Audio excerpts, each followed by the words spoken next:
It is now 6 o'clock. Good evening. Can you hear me? Good evening. It is October the 27th, and this is our regularly scheduled business meeting of the Leon County School Board at the Aquilina Health Center in Tallahassee, Florida.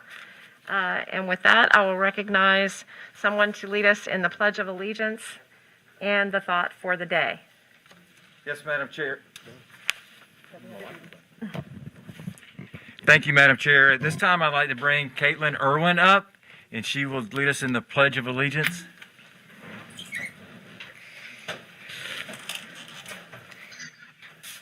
I pledge allegiance to the flag of the United States of America and to the republic for which it stands, one nation, under God, indivisible, with liberty and justice for all.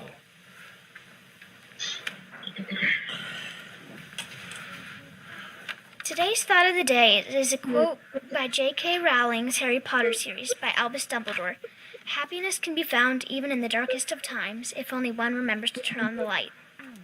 It is my favorite quote because the darkness part reminds me of when my brother was in treatment with cancer. It was a very scary time for my family, but over time I found a way, like Dumbledore said, to turn on the light. I created the Be Bold, Go Gold campaign, and I was able to take a dark and scary time and to find a way to help other families dealing with pediatric cancer. I know 2020 has seemed like a dark and scary time for all of us, but I think if we really follow Dumbledore's advice, we can all find happiness. So I encourage you to get creative and find a way to turn on the light. Very nice.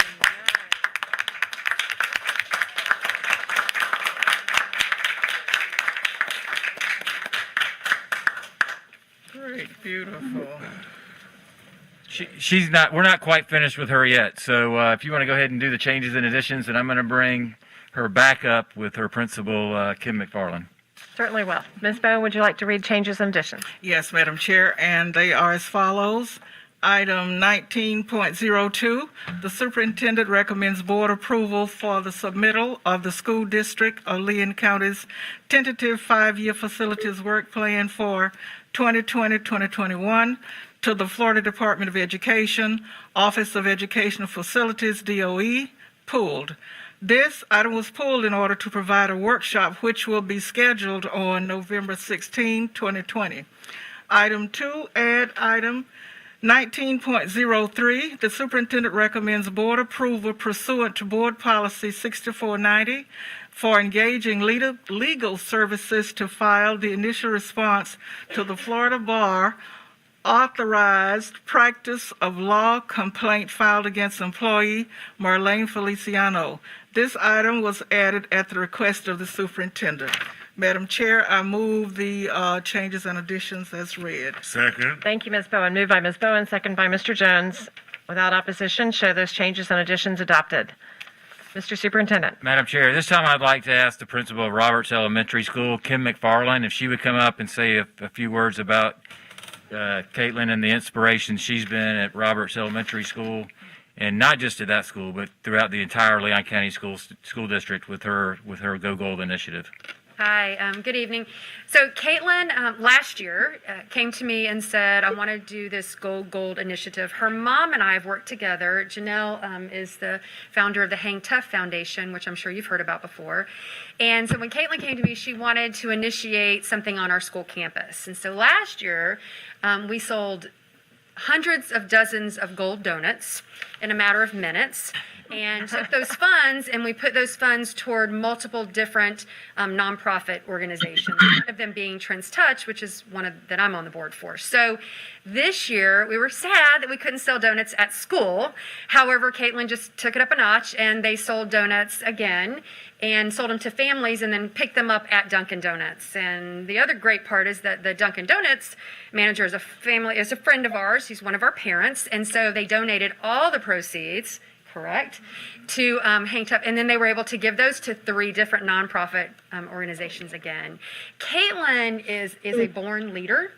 And what I've admired so much about her is anytime she has an idea or a thought, she doesn't hesitate to bring it forward. So not only did she come to me with the idea to do it at Roberts, but she's also met with the superintendent to spread all of that to all of Leon County School District. So Caitlin, I am so proud of you, and I tell you this all the time, but Caitlin she inspires others, and she is going to be something amazing one day in our community, and I know we're going to be able to look back on it and say where she started, right? Yes, and Caitlin, she amazes people, and so when you do get to hear from her, she's just a great young lady who has taken an incident that in her family with her brother, and she's, like they say, make lemonade out of lemons. That's what Caitlin's done. She's taken something that happened to her family, and she's just taken it and brought it into something beautiful for so many to learn from. So I'm really proud of you, Caitlin. Great job. So, Caitlin, you want to come up? We're not going to let you off the hook that easy. So I want you to stand up. You're not shy. And tell them a little bit about what got you involved in this initiative and what your plans are, how fundraising went this year as compared to last year during the pandemic, if you reached your goal, and then what your plans are for the future. Well, my goal for this year was $5,000, and I went way over that and got $5,600 by selling. I sold golden T-shirts that I designed, and I also sold gold Dunkin' donuts with Dunkin'. And all the students and staff at my school and probably other schools, they wore gold on September 24th. Great. Cool. And in my office, there's a gold bicycle with a picture of you and Betsy Fisher. And Betsy lost a child to pediatric cancer several years ago. And this was, there you go, there's the picture. And, even dating back to my years at Leon High School, this was a huge priority for me to help in the area in our community as kids that are battling pediatric cancer. And instead of them having to drive to Shands or different parts of the state or the country, that we have oncologists right here at Tallahassee Memorial Hospital that can help provide treatment to cancer patients, especially our students. And I can't thank you enough, Caitlin. You are just, like your principal said, you're a natural born leader. And you can't wait to see what amazing things. And you're in 5th grade now? Yes. And you're going to spread that love for the rest of this year at Roberts and then head to, I guess, Montfort next year and become a Mustang. And we just can't thank you enough. You're the reason we're in this profession, and you represent the best of the best, not only in Tallahassee and Leon County, but in the entire country. And I mean that. I'm not just saying it. Thank you. Great job. Thank you.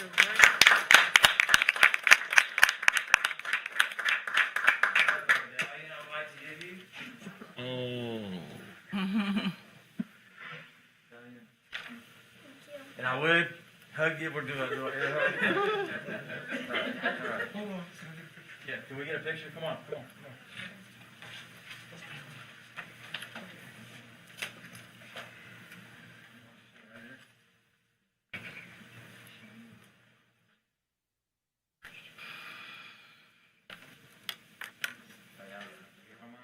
I got one. Thank you. All right, very good. And that takes us to the Superintendent Spotlight regarding Pineview Elementary School. Mr. Superintendent. Madam Chair, I would like to bring up the proud principal of Pineview Elementary School, Ms. Carmen Connor. We'd like to recognize one of her employees that literally saved someone's life. So. Yes. Thank you for having us today. Mr. Richard Poncell is one of the sweetest people that I know. He keeps our school safe and he keeps it clean, but also he saves lives. And about 4 weeks ago, he noticed the gentleman that his backyard backs up to our school, and he noticed that he was lying in his backyard, went over and provided needed help in the nick of time. He had been there for hours. And I just wanted to recognize him today to say thank you for going over and beyond, as he does in his job every single day, but also to save the life of someone. So, Mr. Richard Poncell, would you come up?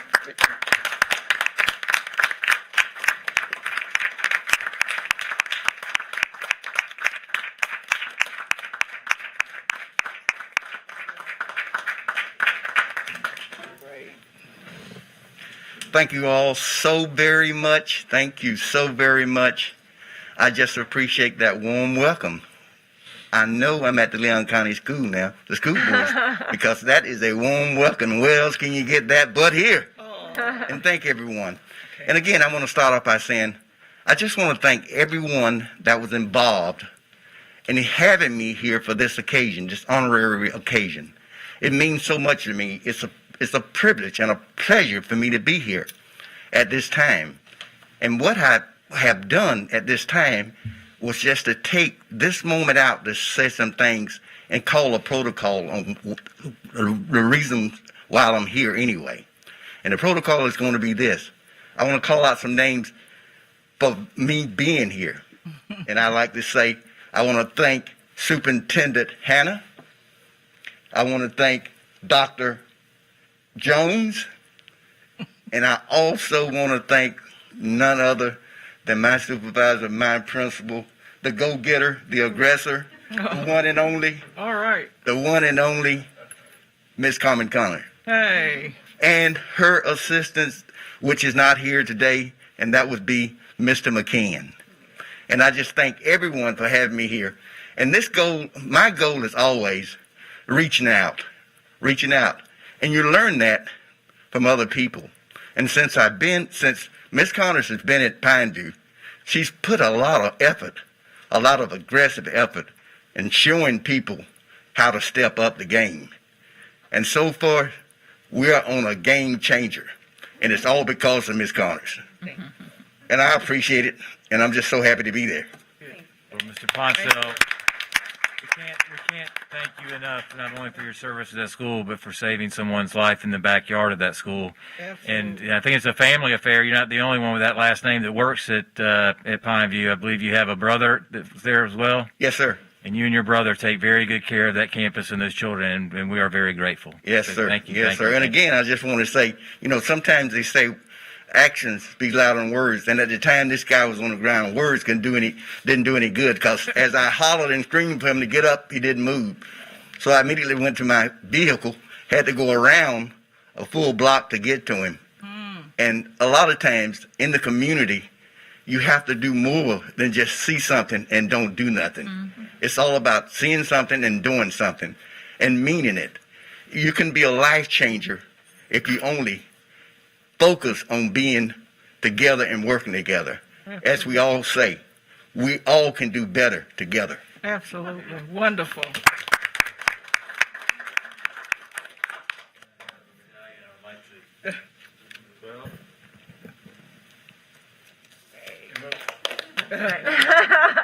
Okay. Thank you. Thank you. Mr. Poncell, I have to tell you, when you were talking about action is more important than words, or can be more important, little Caitlin was right behind you, and she was nodding along, and all of a sudden she went. So, very good Great. for both of you. Thank you both. Good. Okay. All right. Well, that's a great way to start a meeting, so It is. thank you Yes, for it that. Good. That positive takes stuff. us to our standard reopening Leon School update number 6.0. Madam Chair, I'm sorry. actually, Oh, number persons to be 5, heard, persons excuse to be me. heard. Madam Chair, there was one email sent to the persons to be heard at leonschools.net email address. Pretty close to the start of the meeting, that email has been sent to you all. In addition, there are 4 speakers here to speak. The first person being Shari Gawanter. If you would please come to the podium, give us your name and address, and you'll have 3 minutes. Shari Gawanter, Pontiac Drive, Leon County Schools teacher. Tonight I come to you without a snapshot of concerns from across the district. I'm sure you're all relieved. Tonight I come to you with compliments and perhaps a few suggestions from my experiences and personal observations. First, let me say that I am proud to say that I have been teaching 22 years, 17 here in Leon County Schools. I'm an early childhood educator who loves to help children and families build strong foundations. If we, as early childhood educators, do our job well, everyone else will thank us. Truly, the foundations, like with a house, must be strong. So thank you, Leon County Schools, Leon County School Board, for your focus on early learning. I am a member of Leon County Schools Title I Advisory Council. I've been doing that for a lot of years. And our work there, I believe, has helped Leon County Schools focus their attention on the needs of our Title I schools and the inequity that we must work to balance. I am a past vice president and current board member and site rep for Leon Classroom Teachers Association. I am on various committees, including bargaining, and I want to say thank you and how proud I am of our professional association and its work to advocate for our teachers and in how they continue to build their strong collaborative relationships with Leon County Schools for the goal of what is best for our students and families and staff. I want to say thank you to you, Mr. Superintendent, for your hard work, for your heart, and for your dedication to Leon County Schools, and for all of the stakeholders involved. Though we may not always agree, sometimes that's okay because we are always on the same side, and that is the side of our children and families that we serve. You are a true leader, and I am proud to call you my boss. Leon County School Board members, what can I say but thank you. You all collectively have been a beacon of hope and truth sayers. You ask the hard questions, listen to your public, and push discussions that do not shy away from the hard conversations. Now, a few closing statements. Please continue to reach out to and listen to those in the trenches doing the work when making your decisions. Continue to do that. Continue to support your administrators. They are the captains of these ships. They know what's best in the schools and what they need. Listen to them well and give them what they ask for, especially my proud, amazing principals, Ms. DeCardenas and Ms. Myers. I'm very privileged to be able to work for them. Stay strong and push back against the legislators' unfunded mandates and poorly planned policies and attacks on our public schools. And finally, stay focused on early childhood, especially our pre-K education classrooms. We have great people in there in the classrooms and the administrative levels, and they need still more. Thank you for this opportunity to speak tonight. Thank you, Ms. Grawander. The second speaker is Kim McFarland. Can you please come to the podium, give us your name and address, and you'll have 3 minutes. Hop along, Cassidy. All right. Hi, Kim McFarland, 9038 Old Shimoni Road. Anything else I'm supposed to tell you? Is that it? Okay. All right. So yesterday, I met with my faculty and staff, and we were charged with talking about what we thought is going well this year, what we thought could be improved, and then any feedback. And one of the things I asked my staff was, is there anybody who wants to write a letter that I could read? I'm going to the school board meeting tomorrow night because I feel like there are so many great things happening in our schools, and I want you to know about them, right? So this was a letter that I received this afternoon. And what I want to start by saying is, I don't think this is just my school. I think this is happening everywhere, and this is what makes me feel good about it. Dear Superintendent and school board members, I want to share with you the good things that are happening at my school. I'm a parent and a teacher at Roberts Elementary. I have seen how tirelessly my administration has worked to communicate to teachers, parents, and students about health and safety for this school year. The first 9 weeks of school have been very different from any other. Yet I know the health and safety of my son and myself are number one in the eyes of the administration. As a teacher, I have been encouraged and supported each and every week. Every teacher that I work with has done their best to deliver instruction to students at school and at home.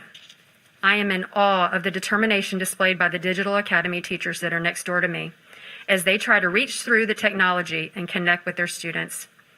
I am equally impressed with our school's effort to keep things as normal as possible for the start of the school year.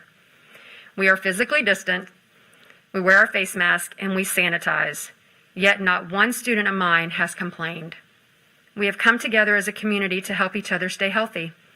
As a parent, I am thrilled with my son's school experience. He tells me at the end of the day what his favorite part of the school day has been. The things he shares are things that make his teacher mom proud. Proud that he's learning, proud that he's safe, and proud that he's healthy. He's not once complained about wearing a face mask or the large amounts of hand sanitizer he uses every day. Instead, he helps me wipe down desks every afternoon. At the end of the day, we both go home ready and waiting for that magic that tomorrow at Roberts Elementary will bring. Thank you for your time and consideration, Jillian Bosarge. The only reason I wanted to read this is not to bring any glory to my school, but it's to let you guys know that I know there are things that you're hearing about that are concerns from parents and teachers and everyone, but there are so many great things happening every day at school, And I think everyone is working so hard to give our children the experiences that they deserve, no matter at what cost, or no matter how difficult and challenging it is for the teachers and the staff. And I just wanted to make sure that you heard that. Thank you. The third speaker is David Schubert. If you would please come to the podium, give us your name and address. You'll have 3 minutes. David Schubert, 5338 St. Ives Lane. I'm going to talk kind of quick. I'm here tonight as part of the foundation presentation that's next, but I wanted to take the opportunity to share some strong gratitude that I've felt over the past few weeks. I'm the technology specialist at DeSoto Trail Elementary School. We are fortunate to serve a population of families who believe in education and have the means to support our efforts to provide enriching resources to our students. As a result, we were able to implement a one-to-one laptop program over 4 years ago in our intermediate grade levels. The benefits of one-to-one computers are immense. From remediation to enrichment, there's no limit to the amount of individual academic practice we can assign students through their computers.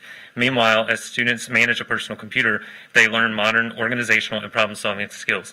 We have witnessed this throughout our 4-year program. It has been incredible. But it's also been bittersweet knowing that these extra opportunities we've provided to our students are not universal. As much as they'd like to, not every community can afford to provide the financial support necessary for a program like one-to-one. And Title I schools that receive extra funding to make up financial differences really need that funding to go toward additional personnel. Reducing the student-to-teacher ratio is critical for catching up students when they have fallen behind academically. So I just wanted to say thank you to every single member of this board and to the superintendent and every member of your staff who've worked on the one-to-one initiative for leveling the playing field and getting every student equal access to online learning resources. This is a real and meaningful investment. It's great for my school because we won't have to worry about finding the funding for replacing our aging devices, but it's especially great for the schools that haven't had those devices before. Their students deserve them just as much as ours do. While I'm here, I also want to commend every single one of you for your support of the Children's Services Council.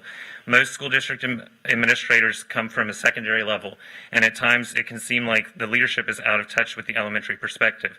So it was incredibly reassuring to watch the school board meeting where you each in turn articulated how important it is that we meet the needs of our children from birth to 5 years old. In elementary school, we see the profound impact that unresolved problems in early childhood have on school readiness. The CSE is the mechanism that the Florida's legislature has established to provide dedicated funding to a county's early childhood needs.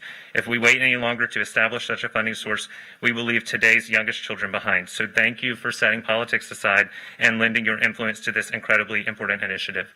I am looking forward to a near future in which every child in Leon County reaches kindergarten ready to learn and on day one receives all the materials they need to learn and thrive, up to and including their Chromebook. You all are taking actionable steps to make that vision a reality, and I didn't want to pass up the opportunity to recognize all the good that you're doing while I'm here tonight. So thank you. Thank you very much. The last speaker is Scott Mazer. Please come to the podium, give us your name and address. You'll have 3 minutes. Scott Mazer, 3319 Dartmoor Drive, Tallahassee, Florida, Leon Classroom Teachers Association president. I wanted to take a moment to thank you, Superintendent Hannah, School Board. The last time that we were here, you had mentioned about getting together and having the conversation with the teachers and listening to them directly. And I know it's been part of what we've all been working on is improving the communication. So to have an actionable step that's in place right now that will at least allow for the conversation to take place. I mean, there are certain things that are well and above beyond our scope right now, but there is an effort to go ahead and do whatever is possible at that point in time in order to make sure that they're addressed. And I think really that communication connects us to be able to do those things. So I know that our site administrators have a large task on them right now, and we've been hearing from our building reps through this communication of dealing with the 3 challenges, 3 possible solutions, 3 celebrations, that they are working together because part of our goal is to improve our relationships and communication to make sure that we have the ability to solve the problems that are impacting our folks that are at the school. Because as Shari said, and she stole a little bit of my thunder, she never told me she was going to be here tonight, but that's all right. Our goal is the students at the end of the day. And so we want to make sure that we do that. But I don't want to leave the podium without saying, first of all, that with what we were able to do, I know that there's some folks that, in our joint statement about the salary piece that we said that we were proud. That doesn't mean that we necessarily accept what the legislature handed us in saying that there was 80% of the monies that were supposed to go to a select group. And we will continue the fight to work with Leon County Schools to make sure that we go ahead and turn around some of the policies that are impacting us and that are given to us, gifted to us. And thank you for everything that you do. Thank you. Thank you. And with that, Thank that's you. it for public comment, Madam Chair. Madam Chair, Mr. Jones. I am interested. I've heard all of the comments, and certainly all of them are welcome. I am interested if we would be willing to consider, perhaps semi-annually, that we would have opportunity to hear from all three collective bargaining units. I think perhaps their leadership and the other bargaining units may not have angst or anything they'd like to share with us, but I do know, based upon what we're hearing from LCTA, there is a great deal of creativity found in the leadership and the work of the collective bargaining units. And if we were to schedule them to either appear before us in an agenda review or in a board workshop, and I would defer to the superintendent and others to determine what time is best, but I would be interested in hearing more about what their activities and their concerns are. You will notice that today I am wearing my Leon County transportation shirt. Last week was School Bus Safety Week, and I had opportunity to talk with staff and administration there. And I just think that those are conversations that can help to inform us, particularly when we talk about budget issues and those types of things. So I'd like for us to consider that with the help, with the assistance of the superintendent and his leadership. But thank you for the comments, and I think that those other voices are also equally important. I'm sure Dr. Gale has duly noted that request. Very good. All right. Madam Thank Chair, you. Ms. Wood. I know there are quite a few principals here tonight to do with 6.03, the foundation. I'm wondering if we could just move that to the top because they've been working since early this morning. Can we have first Rod McQueen? He has some guests. Let's do Medweek first, if that's okay, and then we'll do the foundation, and then we'll do Miss Gregory. Is that all right? Okay, that's great. So, Mr. McQueen, yep. I'm sure you want to take your special guests out to dinner tonight. Thank you, Madam Chair, Superintendent Board. This time is very passionate to me, where we recognize the efforts and the accomplishments of small minority and women-owned businesses here in the community.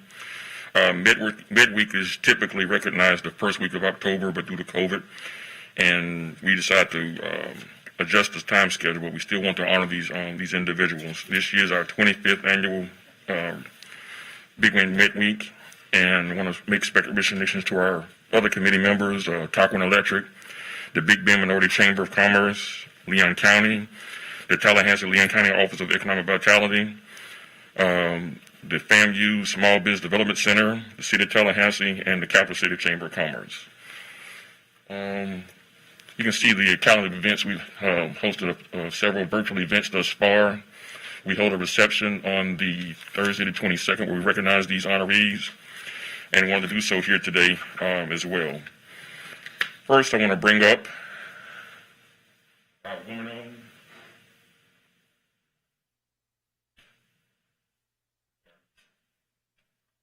our minority business of the year, Ms. Princess Osley. Ms. Princess Osley, with Elite Business Strategies. I just want to read a little excerpt from the proclamation. Ms. Osley has over the years received numerous of awards and recognitions for her business and strategy planning, including the 2020 Small Business Administrator Region 4 Prime Contractor Award. On her journey as a professional success, she has learned the unparalleled importance of tireless work efforts, informed decision making, and raw determination. As a former public servant of the state of Florida, she has been recognized by former President George W. Bush as the forerunner in the community for development and appointed to former President Barack Obama's Building Resilience and Diverse Community Task Force. Usually the superintendent reads this part, but I'll read it for him. It says, now there to be resolved, there is with the superintendent and the chair of Leon County School Board, be it encouraged that all staff, students, and citizens be recognized the benefits and diverse from the entrepreneurial initiatives and minority-owned business during the Minority Business Development Week. And we applaud the outstanding accomplishments contributed by Ms. Princess Osley as the 2020 Minority Business of the Year.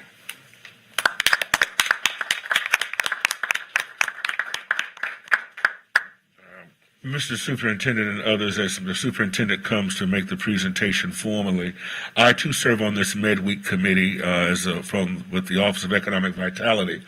Princess Osley and her firm, Elite Business Strategies, was selected as the Minority Firm of the Year because when we went into the throes of the pandemic, as a material and supplies company, she was the one who provided our community outside of healthcare facilities our initial renderings of PPE.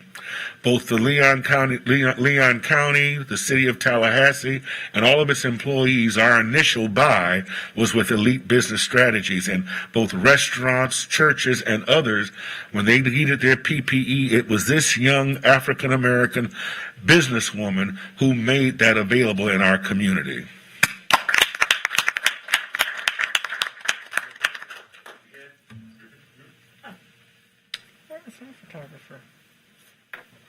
Hold on. Yes. Wait a minute.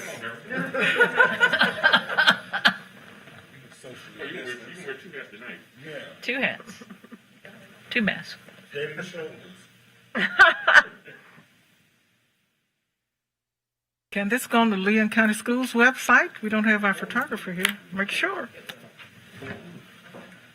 We too here at Leon County Schools has utilized the services of Ms. Osley. She's provided PPE for our schools as well through June Keel and our purchasing office. So thank you again, Princess.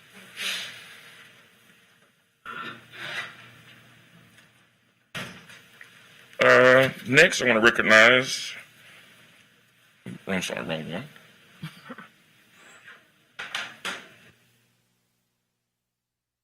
The individual who really needs no introduction, Mr. Keith Bowers, the Regional Director of the Florida A&M University Small Business Development Center. Read a little excerpt from his bio. Mr. Bowers, has served as the Regional Director for the Florida Small Business Development Center at Fairview for 9 years. Mr. Bowers and his team provides supportive services and technical assistance for entrepreneurs and small businesses owned throughout the 8-county region of the Big Bend Panhandle. Mr. Bowers also serves as the single-family administrator and planning manager of the Florida Housing Finance Corporation. There he is structured and managed single-family mortgage revenue bonds programs with an average annual portfolio of $180 million. Wow. The program was designed to facilitate and finance low and moderate income home buyers. In addition to his continual training and marketing and activities among the network of more than 60 lenders and buyers throughout Florida. He also administers the HUD Housing Homeowner Program. He provides over $8 million in annual direct loans to developers and affordable housing and manages the down payment assistance programs with a $15 million annual budget. Now there it be it resolved that as superintendent and chair of the Leon County School Board, he encourages that all staff, students, and citizens be recognized as benefits and diverse of the Entrepreneur Initiative and the Minority Business Owned Minority Enterprise Development Week. And we applaud the outstanding contributions of Mr. Keith Bowers, the Regional Director for the Florida Small Business Development Center at Florida University, the 2020 Richard Roll, Economic Development Champion of the Year, Mr. Keith Bowers.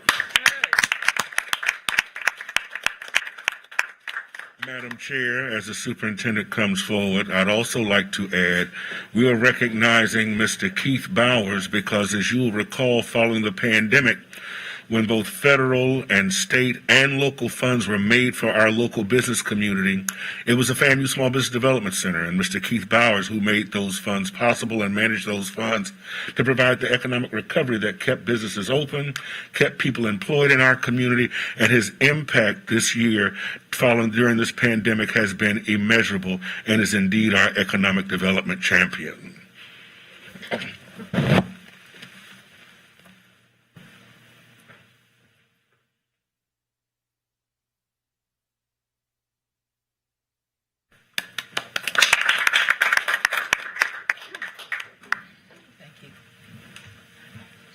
Great job, Mr. Bowers.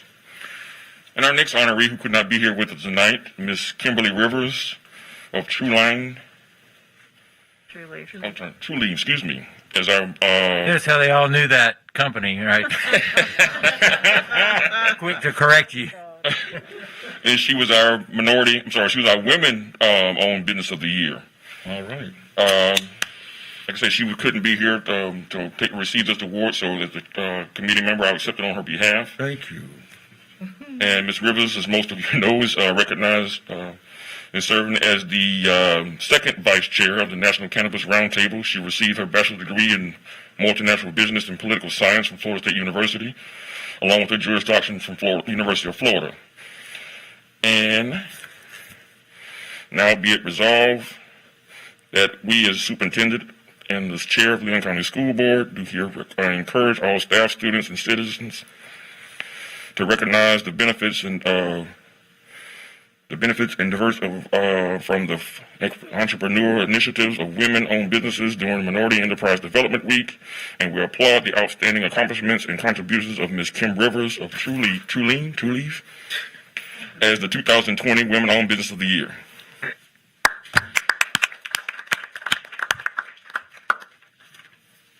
Thank you. All right, so we will, in the interest of time and all the folks who are interested in the Foundation for Leon County Schools Innovative Grants, we'll move to that item, number 6.03. Mr. Superintendent? Yes, Madam Chair, I see Dr. Gale is ushering in Eric Clark, the Director of Foundation for Leon County Schools. So, Mr. Clark, you want to step to the podium very quickly and tell them how you'd like to proceed with these award presentations. Well, I hope that I have the order down right, but tonight I'm very blessed to have a board member with me today, Marie Van Herzenberg. She's with Envision Credit Union. As you know, Envision is a huge supporter of the Leon County schools, not only Leon County schools, but every county that they have a touch with. So Marie is our board chairperson this year, and also have Heather Thomas here as another board member who is one of our own here at Leon County Schools. Marcus Scott, the principal at Raw, and also Sylvia Myers, who's one of our board members, who's the principal at Springwood. We're going to bring people in one at a time, one school at a time, because of the social distancing. And we've got a little bit of money we want to give away tonight. We've got a big check somewhere. Let me see if I can find my big check. Yeah. It is a big check. Oh. Yeah, well, this is it's exciting tonight. We're going to be giving away $78,467.50. But we've got another round of funding that we're going to do in November, and we're hoping to give away another about $40,000. Wow. So altogether, we're going to try to give away about $120,000 to our classroom teachers. Changed up the name a little bit. It's now the Innovative Teacher Grant, and we're excited about that. So, no further ado, Miss Marie is going to read off the school, the teacher, the principal, and what they wrote their grant for, and the amount they're receiving. Mr. Superintendent? And hopefully I don't butcher everyone's name, so bear with me. Our first grant is A Moment in Time, Conley Elementary School, for $5,000. The teacher is Valencia Hallowell, and the principal is Jason Koner. Congratulations. Watch out. We'll make a little semicircle right here. Congratulations. An individual picture and a group. How many photos do you have? We usually just do it. Stick with individuals, I think. Yeah, there's 12 groups. Too many. That's not you. Congratulations. All right, and the next winner was Trailblazing Scientists Create DeSoto Trail Elementary School, $7,000. The teacher is Randy Bays, and the principal is Michelle Keltner. Hey, Michelle.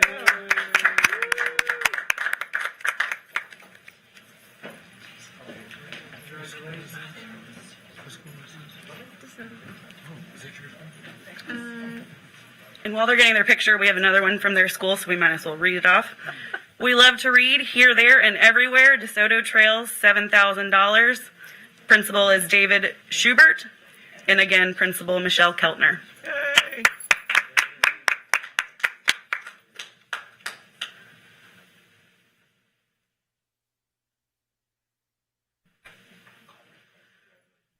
All right, our next grant winner is Citizen Scientist Learning Gardens. This is Gilchrist Elementary School.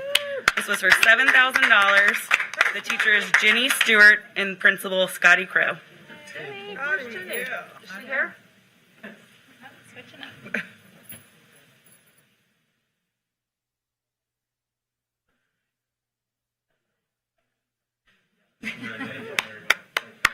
Thank you. Tell Jenny congrats. Unfortunately, she was feeling ill. I'm sure Scotty will pass that check along. All right, our next winner is Exploring Nature Through Flipgrid. This is Hartsfield Elementary School for $6,950. Mary Jo Peltier, I hope I said that right, and Dr. Rhonda Flanagan. Lip grid? What'd you say?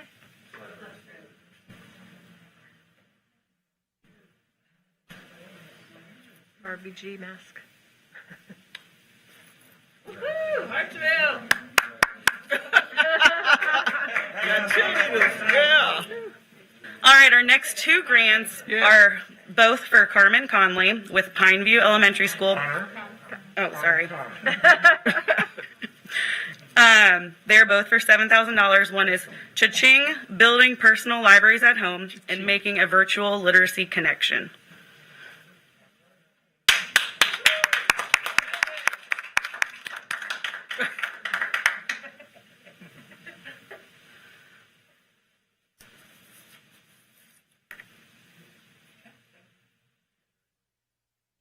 Put on my Pineview hat. All right, our next one is Make College Work for Me. Rickards High School, $4,318. Earl Hankerson, and then Principal Doug Cook. Yay. All right.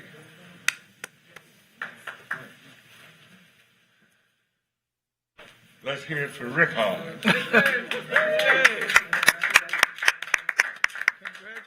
Hello, Dr. Barnes.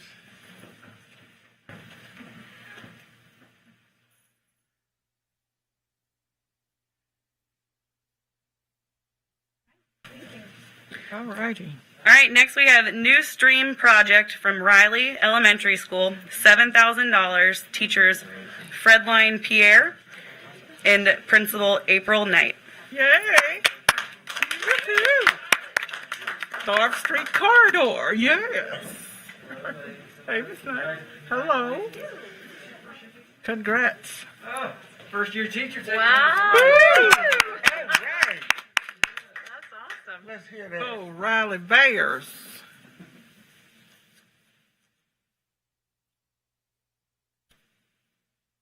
All right, moving on. Yay, congratulations. Legos for Learning with Roberts Elementary School for $7,000. Teacher is Lisa Fernbeck and Principal Kim McFarley. Serious Legos.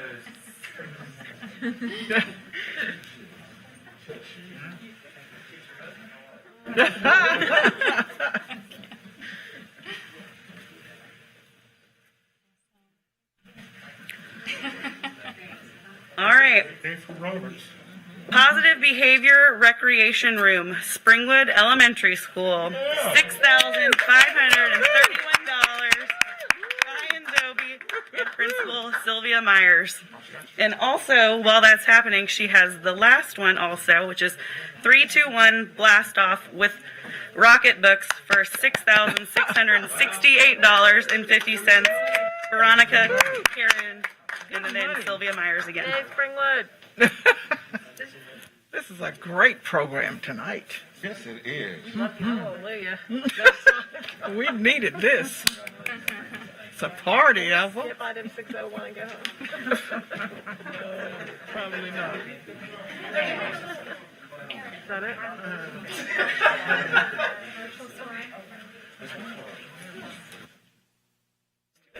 Okay, what's next?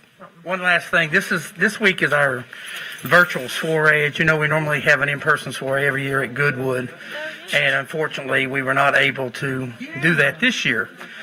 But we're doing a virtual soiree, and we're trying to raise $60,000. That's where the money comes. It's from our soiree to provide these grants. We're very blessed to be part of the Consortium of Florida Education Foundations, which gets a state grant matching. So if we raise $60,000, they're going to match it with $60,000. So we're halfway to our goal. We're at $30,000. So we need to get that other $30,000. We don't want to leave any money on the table because that's just money that we cannot give back to the classrooms. So please remember that. Also, So when is the virtual soiree? it's this week. When? It started on Monday. Oh, it's online. It is online, yes, Okay. ma'am. Come to our Facebook page and you will see all kinds of neat things going on, hopefully. Also, just want to remind every teacher, please submit a grant application. The deadline is November the 30th. We're going to give a second round. Maximum amount is $2,500 this round. But we're going to, like I said, give out about close to $40,000. So if you don't apply, you will not win. So, Madam Chair, I'd just like to shout out to Eric Clark. What a fabulous job he's done, and with the whole board. It's tremendous.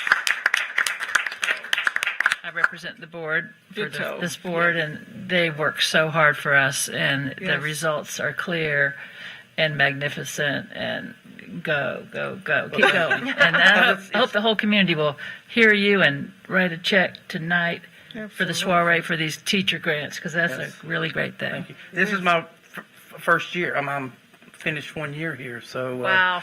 and matter of fact, my second day on the job was to come and I remember. We recall. We remember. You've I guess done it's a well. yearly thing for me, but thank you all so much for all you do. And Thank you. also just want to tell you that the Internet for All initiative is going really well. We just got a really nice grant from our good friends at Truist Bank. And to date, we're over $80,000 raised to provide Internet service. Madam Chair. Beautiful. Madam Thank you Chair. so much. Mr. Jones. I'm sorry. Were you about to?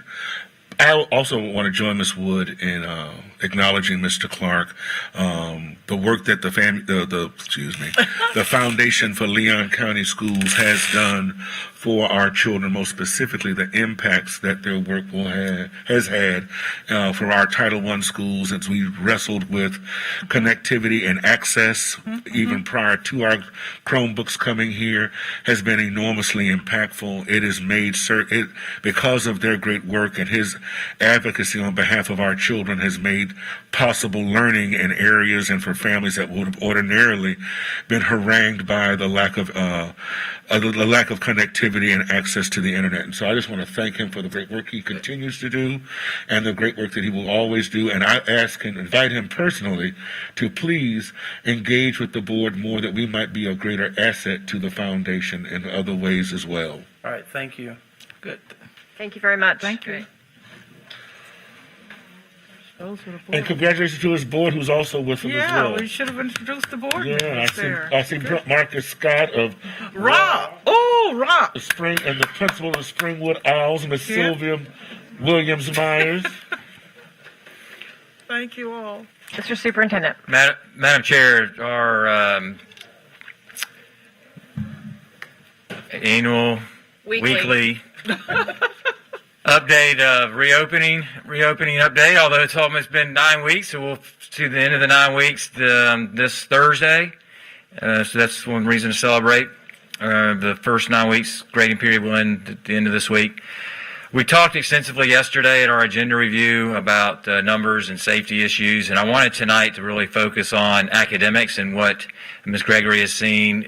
She's visited, like I have, all the schools in our district, many classrooms, and has seen a lot of good work and good things going on. To Mr. Mazur's point, I'm meeting with that group of teachers tomorrow to listen to some of their thoughts moving forward into the second 9 weeks of the school year. But I'd like to ask Ms. Gregory to come forward at this time and give some reflections and some words from those practitioners that are in our schools and classrooms as to how things are going. But before Jillian starts, I did see a message or a comment somewhere on our Facebook page that we may have loosened some of the practices and protocols that we had set in place from the beginning of the year. And I can assure you, nothing is further from the truth. We are not letting our guard down. We are well aware that this pandemic is not over, and we will be vigilant to continue the practices that we have in place and the protocols we have in place with the mask mandates, the checking of temperatures, the pediatric checks, and all of those other things, the social distancing, all those other practices that we have put in place from the beginning of the year are still and will continue. So with that, Ms. Gregory, I'm going to turn it over to you. Thank you. Thank you, Superintendent, Madam Chair, school board members.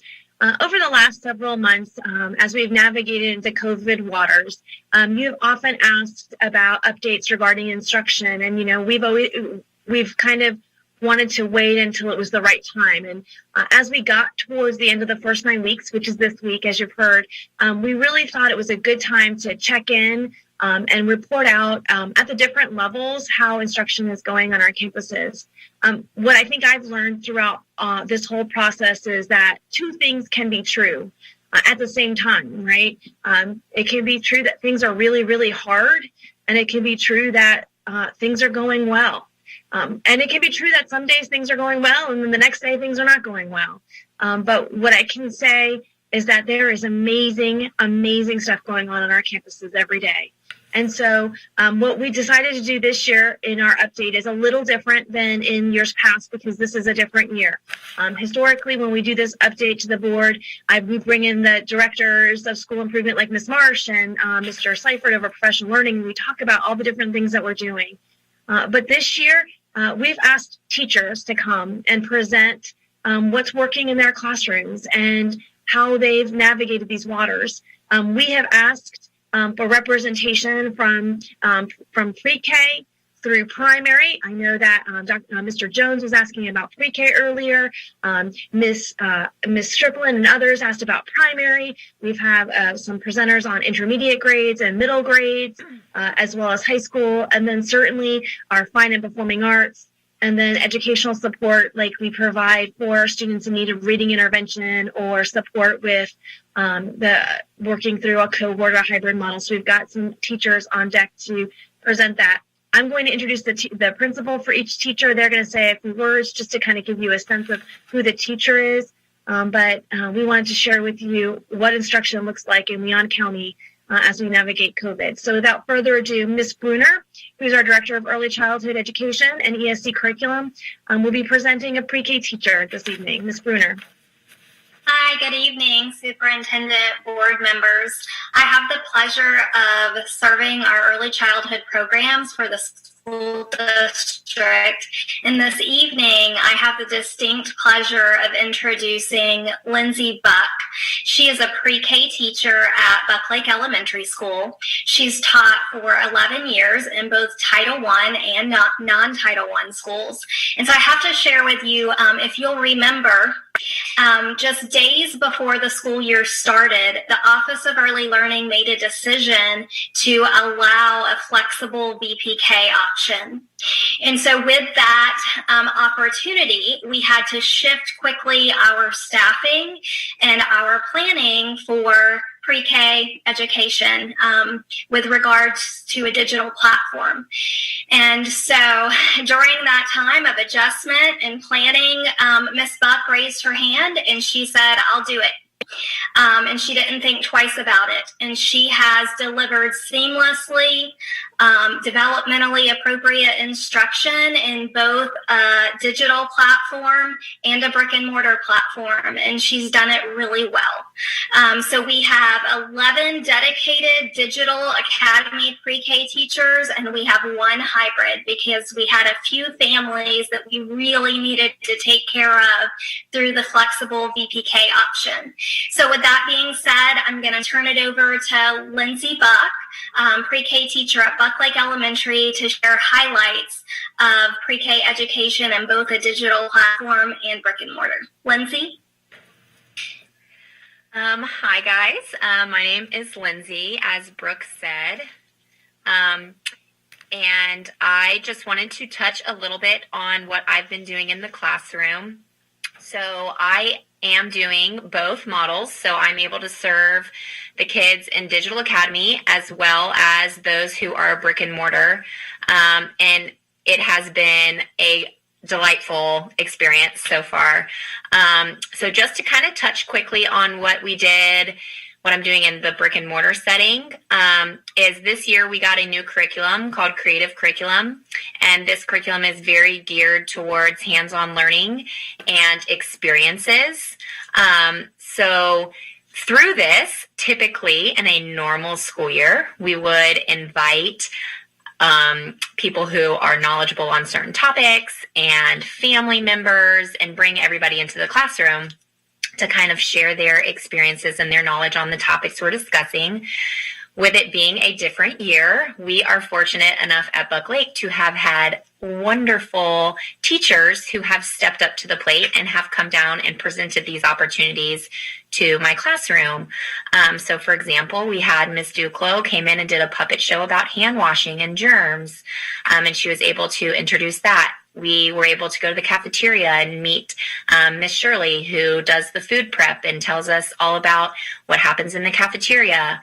We got to walk through the media center and the art room. And so we really got to experience a whole lot of opportunities through experiences so far in the hybrid or in the brick and mortar.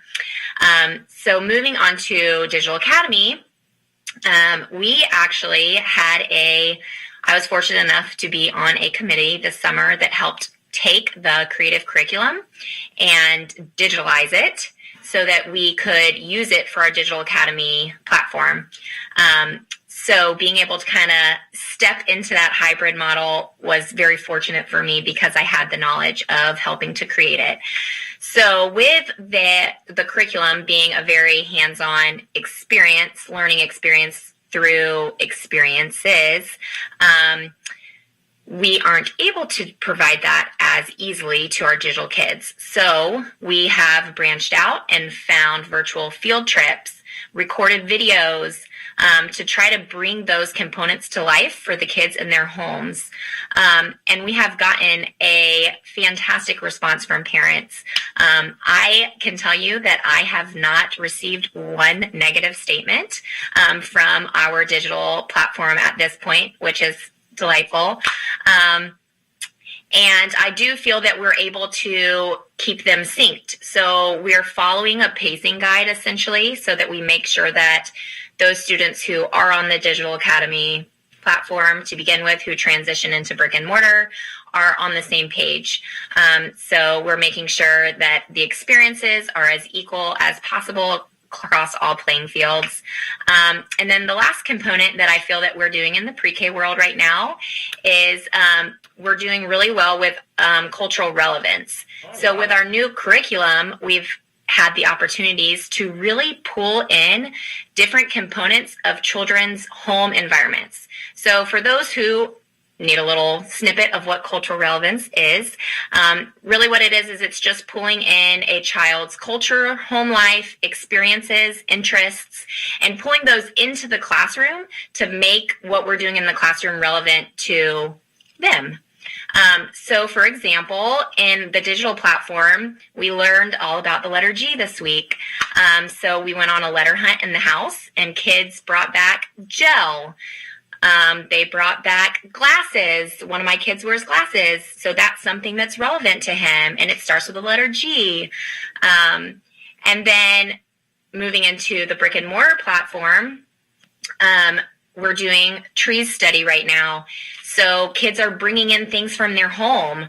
So whether they're in an apartment or they're in a home or they're on land, everybody's bringing in different components to this study that they are able to relate with independently and their community, their culture at home. So that is a little snippet of what we're doing in pre-K. Thank you, Ms. Buck. We so appreciate that.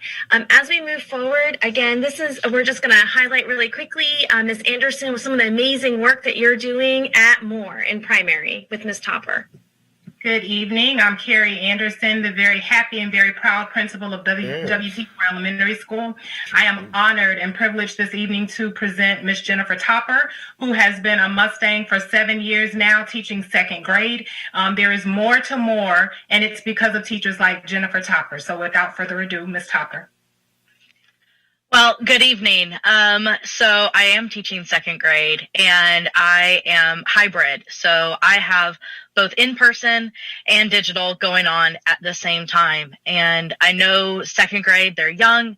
And one of the struggles that I've heard from colleagues and some of my friends was how they're going to be able to handle using the technology. And my kids have truly excelled. I've worked really hard with them using ClassKick and using Nearpod so that I can see them solving problems live and working with them to navigate the new technology world. And I have to say, as young as they are, they can absolutely do the challenging things. And my students have really excelled.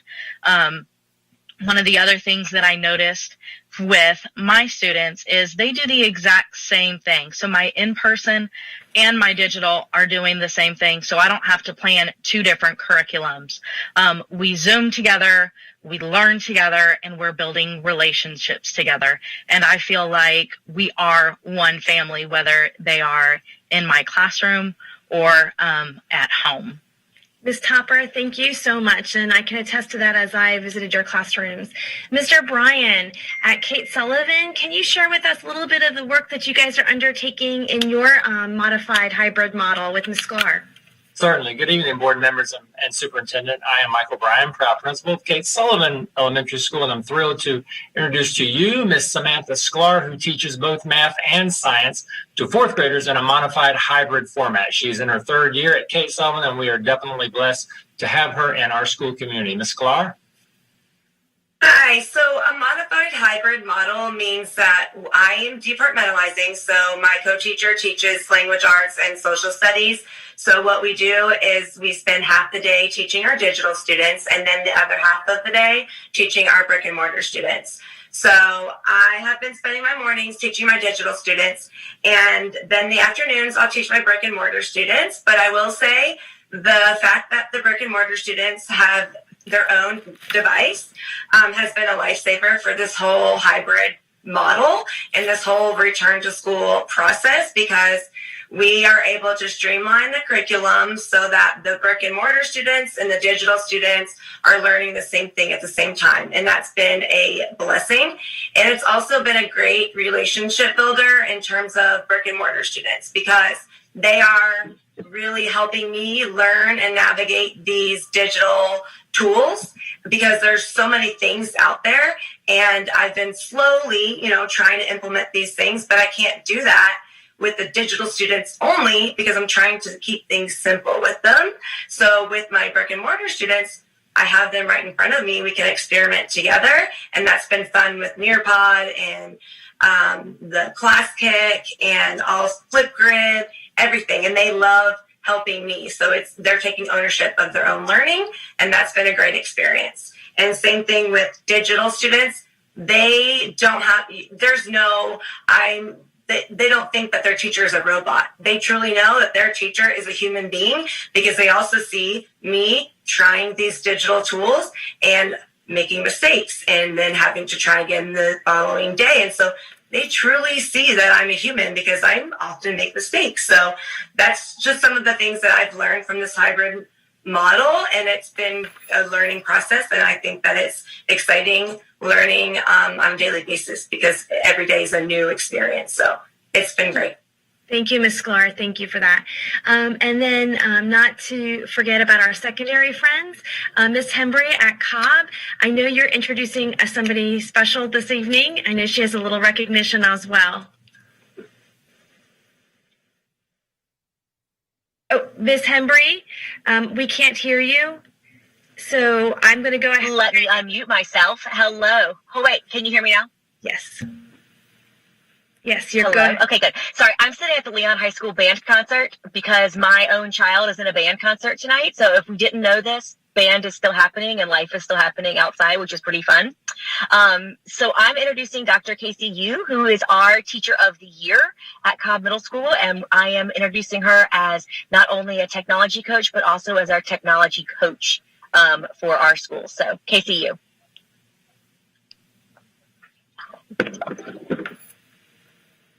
Hi everyone, my name is Casey Yu, and this is my third year teaching here at Cobb Middle School, and I have had an absolute blast all 3 years, and I'm very privileged to work with an amazing group of teachers who this year, as in all of the other schools, have been thrust into not only being experts in their field, but also brand new technology teachers for all of our students who are either brick and mortar or coming to school via Digital Academy. It has been an amazing experience, and not without its challenges. We have worked long hours and many long hours and into the night, trying to create a great experience that really brings in everybody from the Digital Academy, and as well as our students who are face-to-face. Our big focus this year, and especially for me in my class, has been to really build that community in class. I teach both students who are face-to-face as well as coming in from their home environment. And my big goal is to make sure that they are all part of my one classroom community. We all join in Zoom together. We all do the same activities together, with the exception of mask breaks when we go outside and spread out and whatnot.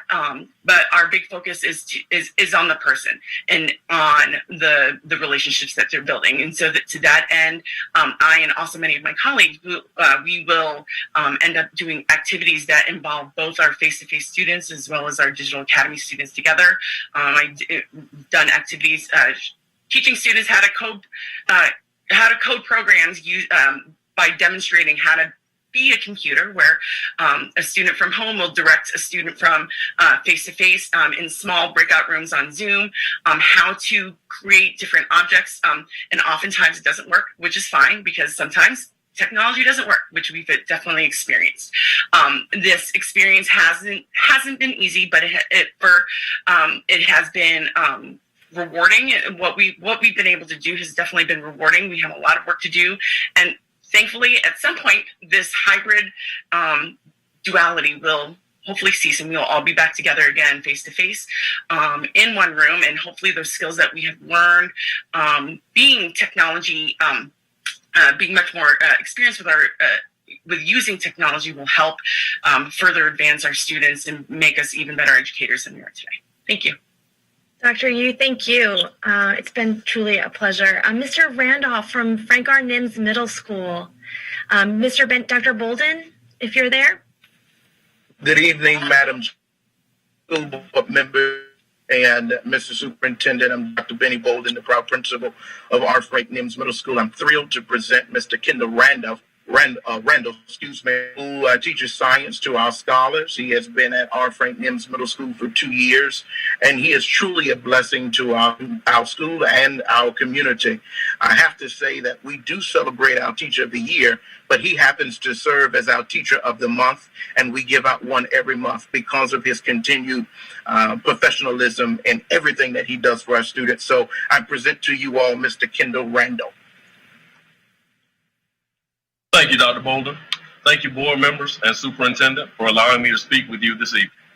This year has truly been a year like no other, as the pandemic not only forced upon us a new normal, but also made us reevaluate and adjust our instructional model with the implementation of hybrid classrooms, which helped prioritize way to deliver instruction and maximize student gains, all while dealing with the very human emotion and real fear of how to do so safely, with the health of ourselves, our family members, and our students being of the utmost importance. From the onset of this school year, Dr. Bolden has set the tone for safety and sanitization on our campus, and we knew that before lesson plans and test scores, our safety came first. We were provided with masks, face shields, cleaning supplies, and temperature guns to check foreheads, and the single entry to campus where all temperatures are checked and visitors were kept to essential personnel only.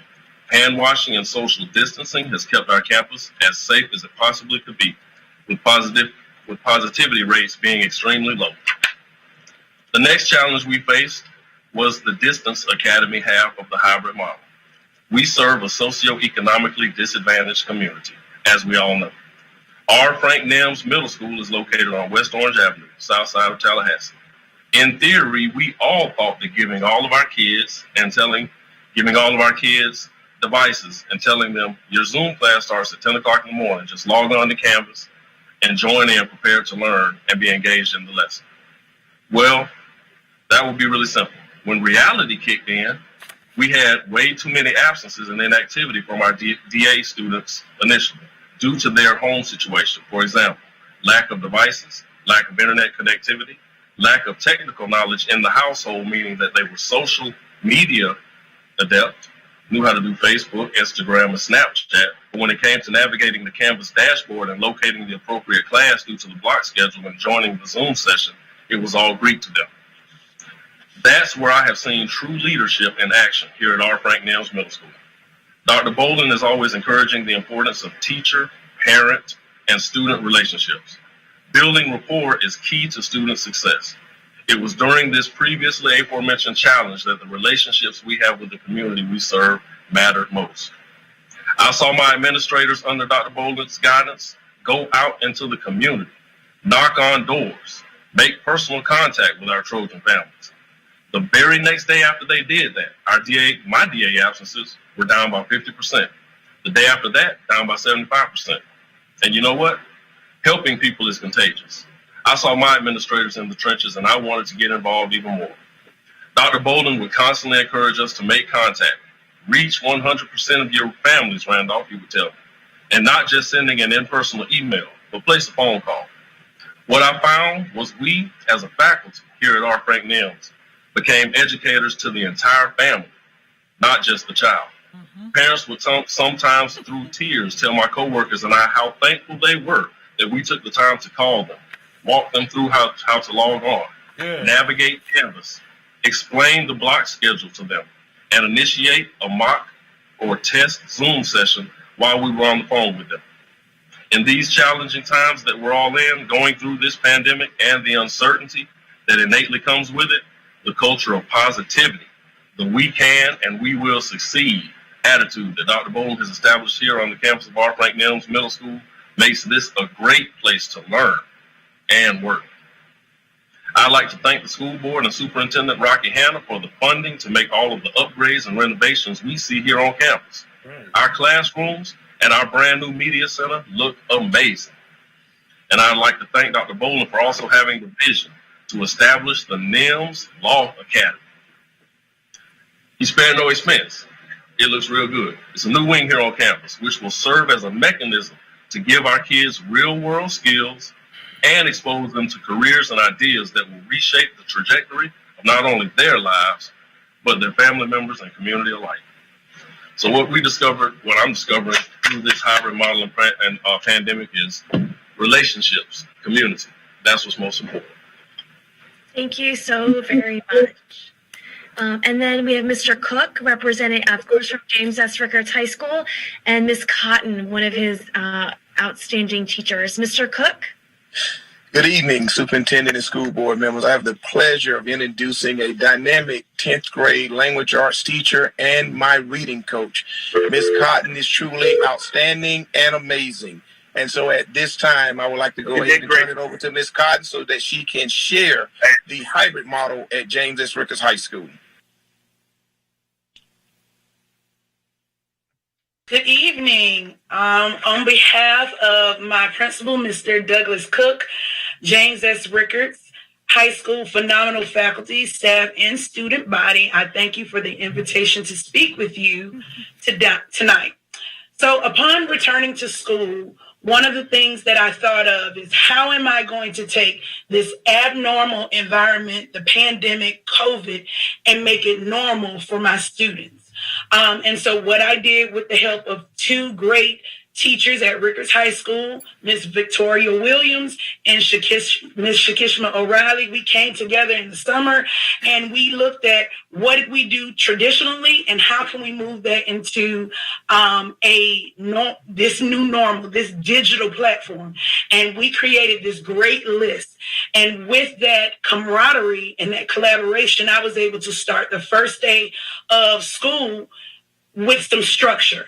So my students literally came in. I tried to normalize taking temperatures, normalize sanitizing, normalize getting on your laptop and starting the day. And so my students now walk in, they know to sanitize, they know to get checked, they know to get the automatic sprayer to wipe down their desk, they know to get on Canvas and start their bell ringer. And my Zoom kids know to do that too. As we begin our day and they're finishing up the bell ringers, they're also able to see the day's lesson on our smartboard.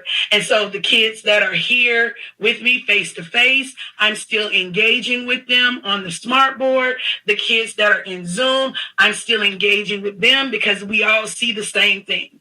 As the lesson goes on, whether it's videos or whether it's a PowerPoint or whether it's just all of us having a discussion or we're using those breakout rooms, we're in this thing together. And so I find that really helpful. And then when it comes to just Canvas, a great plus that I found is with the Canvas Commons, teachers are able to collaborate. And so I know that's not, when you think about the hybrid model, that's not something that readily comes to your mind, but teachers being able to quickly share successful lessons and assignments and quizzes at the touch of a button has been great, especially as James S. Rickards reading coach. I've been able to provide our teachers with tiered intervention modules. Other teachers are sharing back and forth what works well for them. And so here at Rickards, we're doing the absolute best that we can. I'm absolutely proud to be a Rickards Raider. And it's hard. Like I said, we're making the abnormal normal, but our kids are learning, and I think that's the most important thing. Thank you so much for letting me come here tonight and speak with you, and have a wonderful night. Well, Ms. Cotton, thank you so very much for everything you're doing.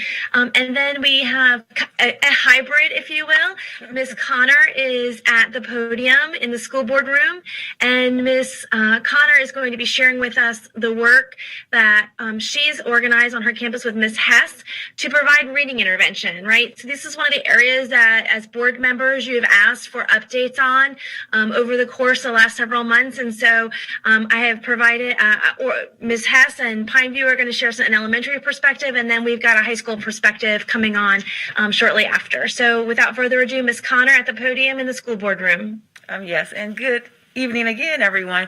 Ms. Hess is, when I first got to Pineview, one of the first decisions that I made was for her to come out of the classroom and to be our reading coach. And that's one of the best decisions that I've ever made. Whenever I think of an idea, when it comes to literacy and reading, I give it to her and she makes it. If it's this big for me, it's like this big for her.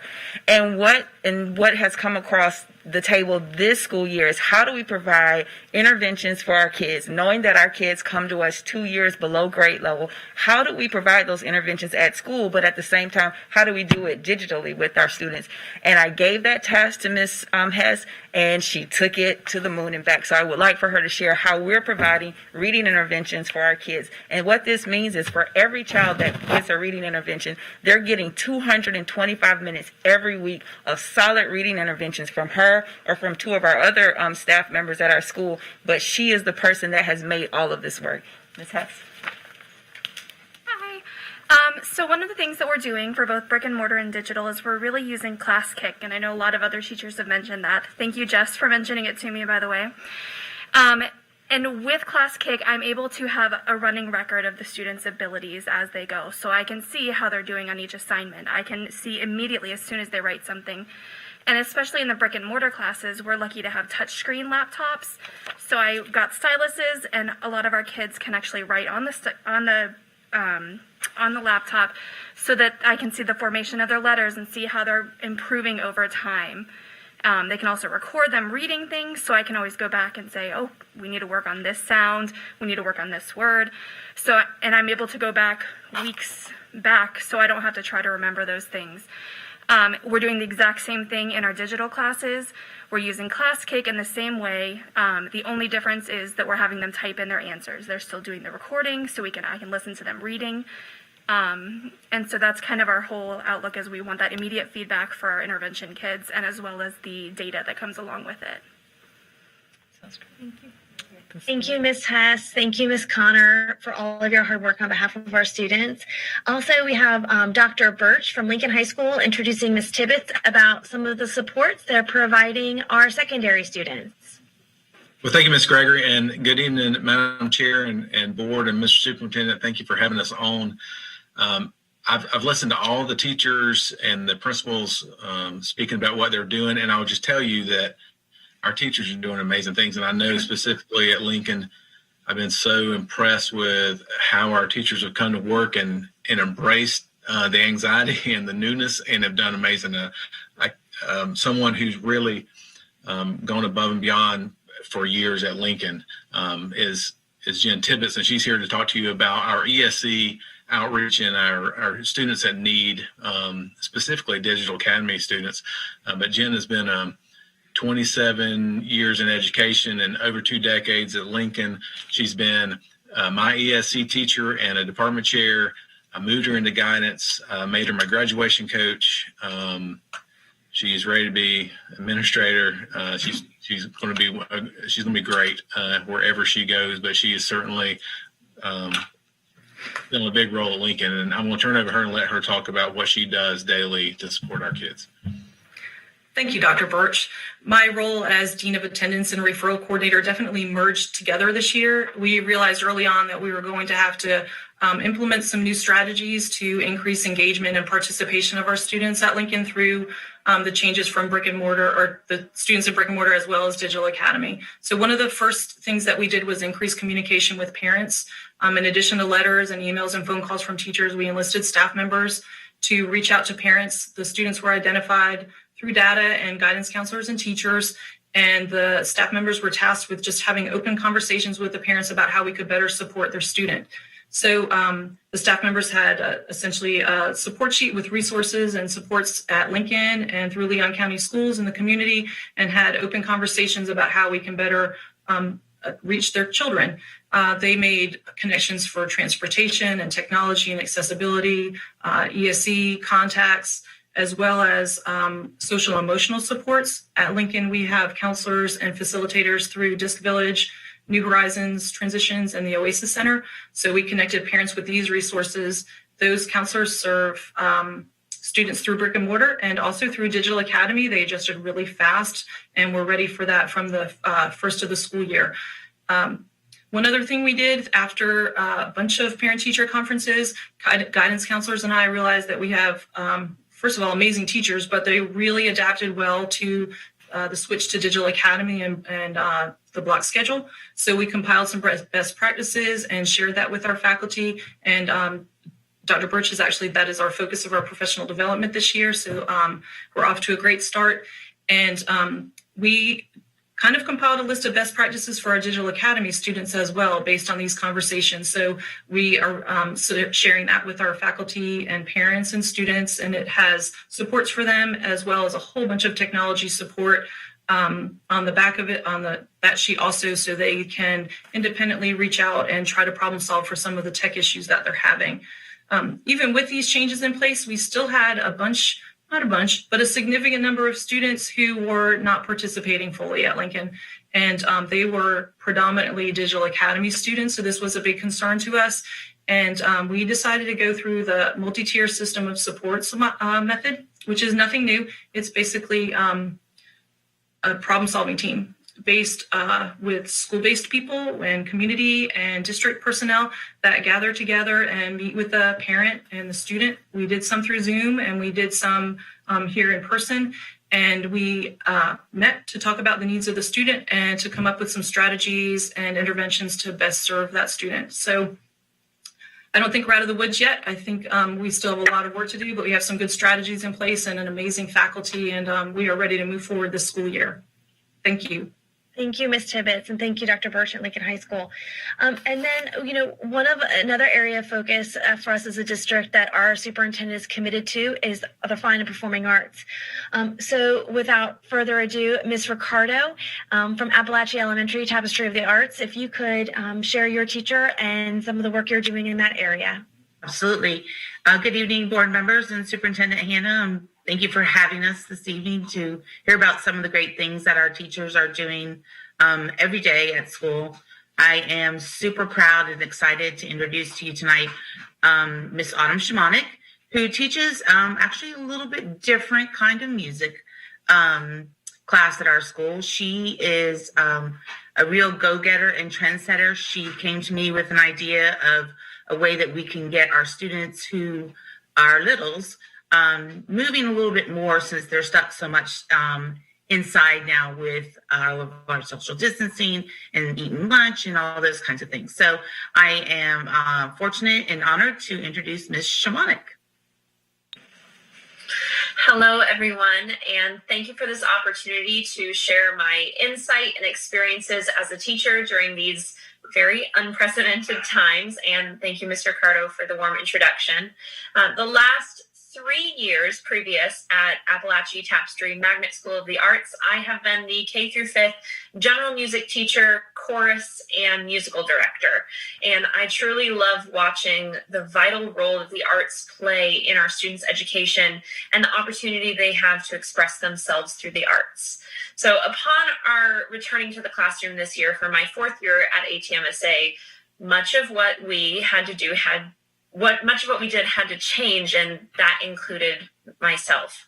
I chose to take this change, make it a challenge, and take my knowledge as a dance and fitness instructor into my music classroom, and developed my own unique class, which is titled Music, Movement, and Mindfulness. So in my class, I continue to teach the general music standards using our Quaver curriculum, but I also do thoughtful stretches and breathing techniques with the students. We all know how important social emotional learning is to the development of our students, and even more so now than ever, how vital of a role it plays in their lives. Every student in my school, K through 5th, takes time to learn how to connect their minds to thoughtful movement and how to engage in a mental release while focusing on their feelings both mentally and emotionally. Now that we are going to end our first quarter, I have had the chance to really witness these new techniques and how they're impacting our students. I have seen kindergartners go from bouncing balls of energy into calm and focused energy within a matter of seconds. I have been able to see second graders learn how to navigate difficult emotions from their day by calming their bodies with their own mind and breath. And I've seen 5th graders melt away their stress by closing their eyes and laying down, and then coming back and being reinvigorated and ready to learn again with their classroom teacher.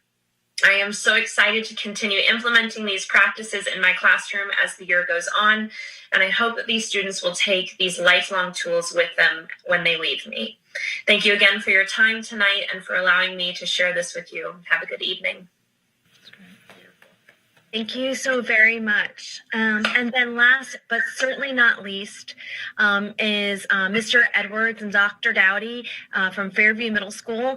And if I could just take a moment of personal privilege, I want to highlight the fact that every week we send out a weekly learning update from Professional Learning, highlighting a teacher who has done amazing things in their classroom. Particularly this year, our focus is on supporting Canvas and distance learning. And this week, Dr. Dowdy, just by happenstance, was selected, and it was kind of like where all these paths intersect. And so I want to acknowledge Dr. Dowdy and all that he has done during the pandemic, particularly with fine performing arts education at Fairview. But Mr. Edwards, I don't want to steal your thunder in introducing your colleague. It's hard to follow up after you, but good evening, Superintendent Hannah and board members. I'm Rusty Edwards. I am blessed to be proudly serving the community as the principal of Fairview Middle School, which we refer to as the hidden gem of the South Side. I'm honored to be able to introduce to you today the Fairview's dynamic band and orchestra teacher, Dr. Michael Dowdy. He's an 11-year vet to the teaching profession, but he's only been at Fairview for 2 years. And we are blessed to have his professionalism and work ethic help to shape and mold our students. And yes, you are absolutely right. He is 100% amazing. Dr. Dowdy, I yield the floor to you. Thank you, Mr. Edwards. Yes, my name is Dr. Dowdy, and I'm very proud to be the band and orchestra teacher here at Fairview, where I work with an amazing team of educators and administrators, brilliant colleagues, all of them. As we all know, teaching is not telling. Teaching is not about giving information to students. It's about actively engaging students with the material that we teach. And so in our band and orchestra class here at Fairview, students record and submit videos every single class period to show their progress on the musical skills we are learning. Our students are also learning to do solo performances so that if we're not able to do large ensemble concerts, they can still experience the thrill of doing a real live performance for their friends and their family. Now, this approach requires a lot of thoughtful planning. It requires student accountability and requires parent communication. I'm grading a lot of videos each week, as you can imagine. I'm calling a lot of parents when students do not appear for class or when they don't complete their assessments. But when I see a student smile and they're beaming with pride because they played real music and they sounded like a real musician, that's when I know that we're taking the right approach. In addition to student accountability, the other essential ingredient, which has been mentioned several times tonight, teaching in a pandemic requires relationships. Learning from home by yourself can be lonely. I remember how lonely I felt last spring when we were teaching from home. Even for students who are attending school in person, they miss their friends and they miss being able to be close to one another. As a teacher, I miss being able to just walk up beside a student and help them with the skill or the concept that is giving them trouble. And so we're doing everything we can with our computers and our cameras. We do a lot of lessons where I play an instrument for the students and they imitate what I'm doing, but I make sure I turn the webcam toward the classroom. I want the students learning from home to feel like they're a part of what's happening here. And we do a lot of small group work. We use virtual breakout rooms, which several teachers have also mentioned here. I mix up the students so they can get to know the others in their class. Sometimes I pair an older student with a younger student so that the older student can get the experience of teaching. Sometimes I group like instruments together, like put all the trumpets together so they can commiserate about how hard it is to play high notes. And sometimes I group the younger students together and the older students together. I know that when I do that on those days, they won't get much work done. They'll probably talk a lot because they're with their friends and they'll play their instruments a little bit, especially if I come into the breakout room. But this helps them stay connected to each other and with our classroom and with our school. And sometimes I work with the students one-on-one through Zoom or Teams. I want them to know that I will guide them, I will support them, I will cheer for them, and that I believe in them. They need these things. So hybrid teaching is going well. Students are learning. Relationships are being formed. There are and there will be shortcomings. This is not better than being together in a classroom, but we teachers, all of us, we love our students. We will do the extra planning. We will do the extra grading. We will do the extra phone calls. We will do the extra learning how to use Canvas, the extra everything that comes with the school year, because we're devoted to our students and their learning and their success. So, ladies and gentlemen of the board, thank you for your time. That's a beautiful band room, by the way. It is. It really is. We're very proud of it. Thank you. Dr. Dowdy, I couldn't think of a better closing sentiment, so thank you so very much. And so this evening, board members, superintendent, I know that there have been lots of questions about how instruction is going, and by virtue of a teacher not being in here doesn't mean that things are not going well at those schools. Every one of our campuses has work that around teaching and learning and connecting with students and building relationships that is noteworthy, but time only permits a certain number of presenters on specific topics. But what we wanted to make sure that you knew is that this is hard. Our teachers are working feverishly day and night. They're working on the weekends.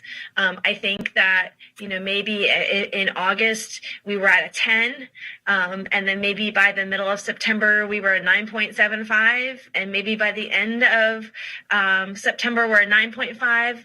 Essentially incrementally feeling a little less on edge. But our teachers are doing amazing things, and I just sense that sometimes they don't realize just how good they're doing. And so tonight, again, as I said, we could typically our presentation to you on instructional updates has to do with the directors or with me talking about data. But our focus in instruction this year has been on building relationships and ensuring that our students are feeling connected to their school community and our teachers are leveraging whatever technology they feel comfortable with to accomplish the goals of supporting learning and student achievement. And so with that said, I want to honor that, this is not all sunshine and rainbows and unicorns, and we are aware of that, and I think the teachers that's presented tonight have referenced some of that.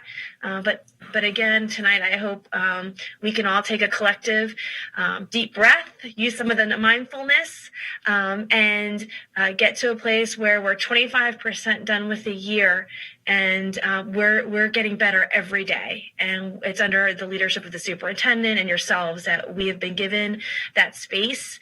And at the end, when our student of the student spotlight this week talked about the light, her quote had to do with the finding the light, and our teachers are the light for us, and they are the light for our students, and they are folks with hearts of service, and they have done amazing work this year. And we are not perfect, but every day we get a little bit better. And I hope that from tonight's presentation, you too have a sense of the good work that we're doing in instruction in Leon County schools this year. Madam Chair. Mr. Jones. I just have to say, I think this may be perhaps one of the most compelling school board meetings I have been to since my election some 2 years ago. This conversation that we have witnessed, there was a common thread that linked each and every one of our presenters, and that was a willingness to be creative and innovative, as well as an infectious enthusiasm for their work that was absolutely palatable. I'm just thoroughly impressed, encouraged, inspired by what I've heard tonight. Kudos to all of the principals. Kudos to Jillian for the persons that she has selected. A great cross-section of our school district, both grades as well as areas of interest. It's just been, this was time well spent tonight. So I just want to thank her for that. I would also like to ask a question, however. I remain concerned about our schools of critical concern. I had opportunity just yesterday to visit Bond Elementary School in my district. I saw much of the innovation that was described here today. I saw students who were studying in brick and mortar engaged with their fellow students who were in at home settings, and they are talking back and forth, and they're doing group projects together, which I thought was amazing. And then there were every option that is available in our district for instruction I saw witnessed at Bond. I'm also aware that we are also making some substantive maneuvers at the Riley Elementary School. And Jillian, I'd love for you to give us an update for what we're doing at Riley as we prepare this school of critical concern. But if I may, though, Board Member Jones, these teachers, some of you are still in your classrooms. I know you're definitely in the band room at Fairview Middle School. We love you. God bless you. And thank you so much for all that you do. So you need to go home and get some rest, get geared up for tomorrow. But you are truly doing the Lord's work each and every day, and we can never thank you enough.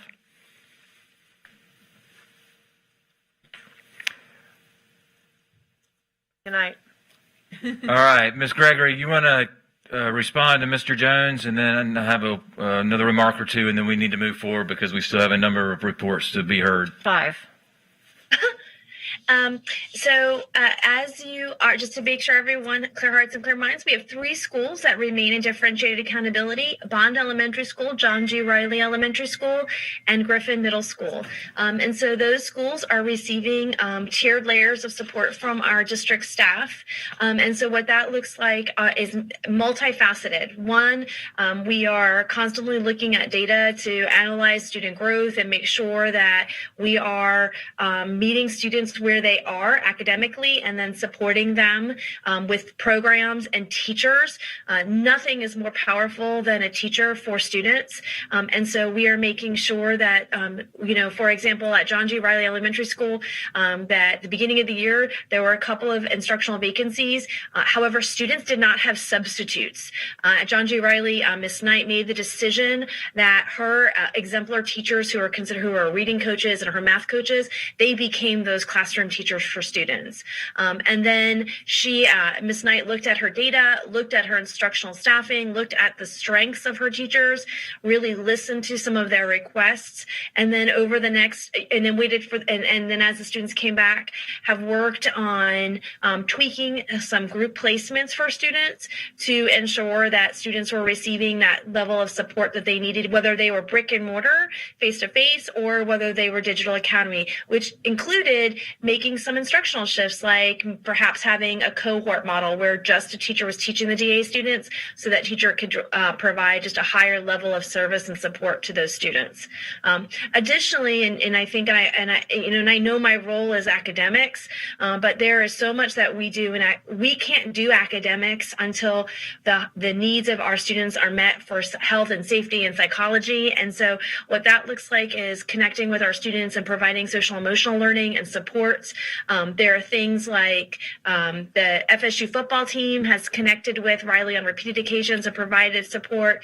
There have been all different kinds of community efforts to support Riley, including the superintendent and the Title I community, connecting with a drive-in with the superintendent and others to ask questions, get support. We had dinner. It was dinner and a drive-in, and then delivered food to families to make sure that they had any questions they may have were being asked. We also have a mobile STEM lab for academics that are there to support. We've got a Florida Department of Law Enforcement, FDLE, digital safety workshop that we're working with our students to make sure that they're safe. If their digital students are safe at home, doing the right things and in a safe way. And then we are providing 20 hours of weekly leadership support from academic services. And so our developers are providing instructional support, and then leadership in academic services providing support at school management and instructional leadership support to the tune of about 20 hours per week. Thank you very much. I just think it's critical that we talk about what we're doing for those schools of critical concern. I'm glad to hear the innovation that you described. I do know that the superintendent on that Wednesday following our last school board meeting had opportunity to do a drive-in.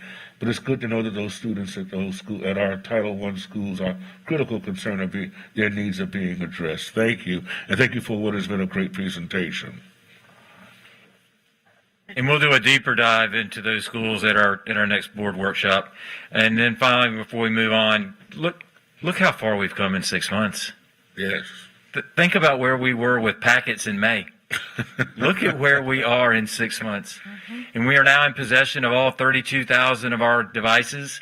3 schools have already received 100% of those devices. The students that are returning from Digital Academy next week will receive their devices. We're starting to move around the Title I schools. And before Thanksgiving, every student at every school will have a brand new computer.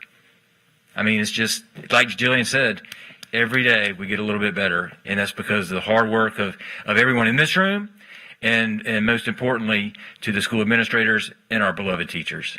And I think not just how far we've come in 6 months since packets, but how far we've come in 9 weeks. Oh, yeah.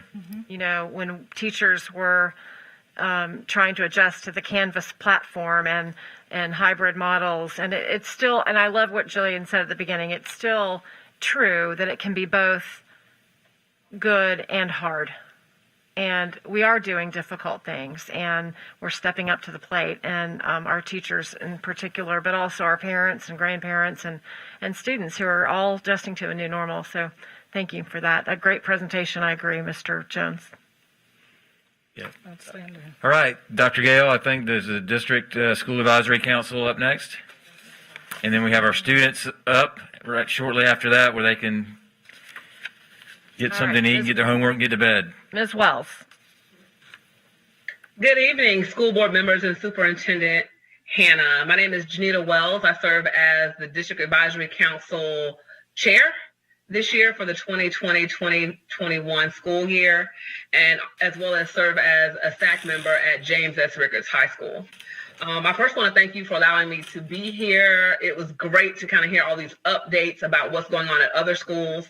I definitely know that we have some awesome things going on at Rickards, and just thankful for being a part of our school board. First, I want to say that the DAC meeting, we actually had our first meeting this month, and we hadn't met since March. So we were excited to see the superintendent, and special thanks to the superintendent and school board member Daryl Jones for attending our meetings each month. And this month, like every other month, the superintendent is gracious enough to come and actually present with us and answer questions. So he also provided us with a reopened update as well as answered questions. And if you know, like I know, you know that the parents had tons of questions. And so we're really gracious to the superintendent for spending almost an hour just answering our questions at the meeting, and just making sure everyone kind of understood the next steps and any questions that they had. So thank you, Superintendent, for not only coming to our meetings, but being able to answer our questions. We really appreciate it. In addition to hearing from the superintendent, we also heard from Chris, and he did a safe route to school proposal. And with that proposal, there are 5 different projects for the 2020-2021 year, and the DAC approved those safe route to school proposal projects. Additionally, we heard from Ms. Tanya Fitzgerald. She provided an overview of Leon County Schools' mental health plan for 2020-2021, and explained that it focused on prevention and intervention services and practices. So it was kind of great to hear that presentation as well, being that we all know how important mental health is during this time, and what plan Leon County Schools has for our children.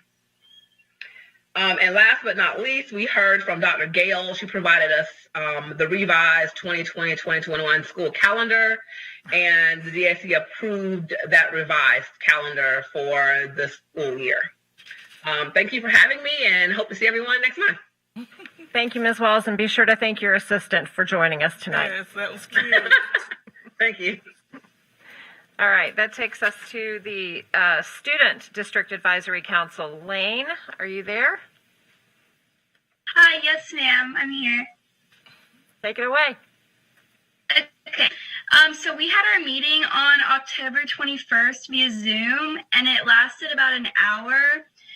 Most schools were present, and Superintendent Rocky Hanna introduced himself and opened the floor for questions.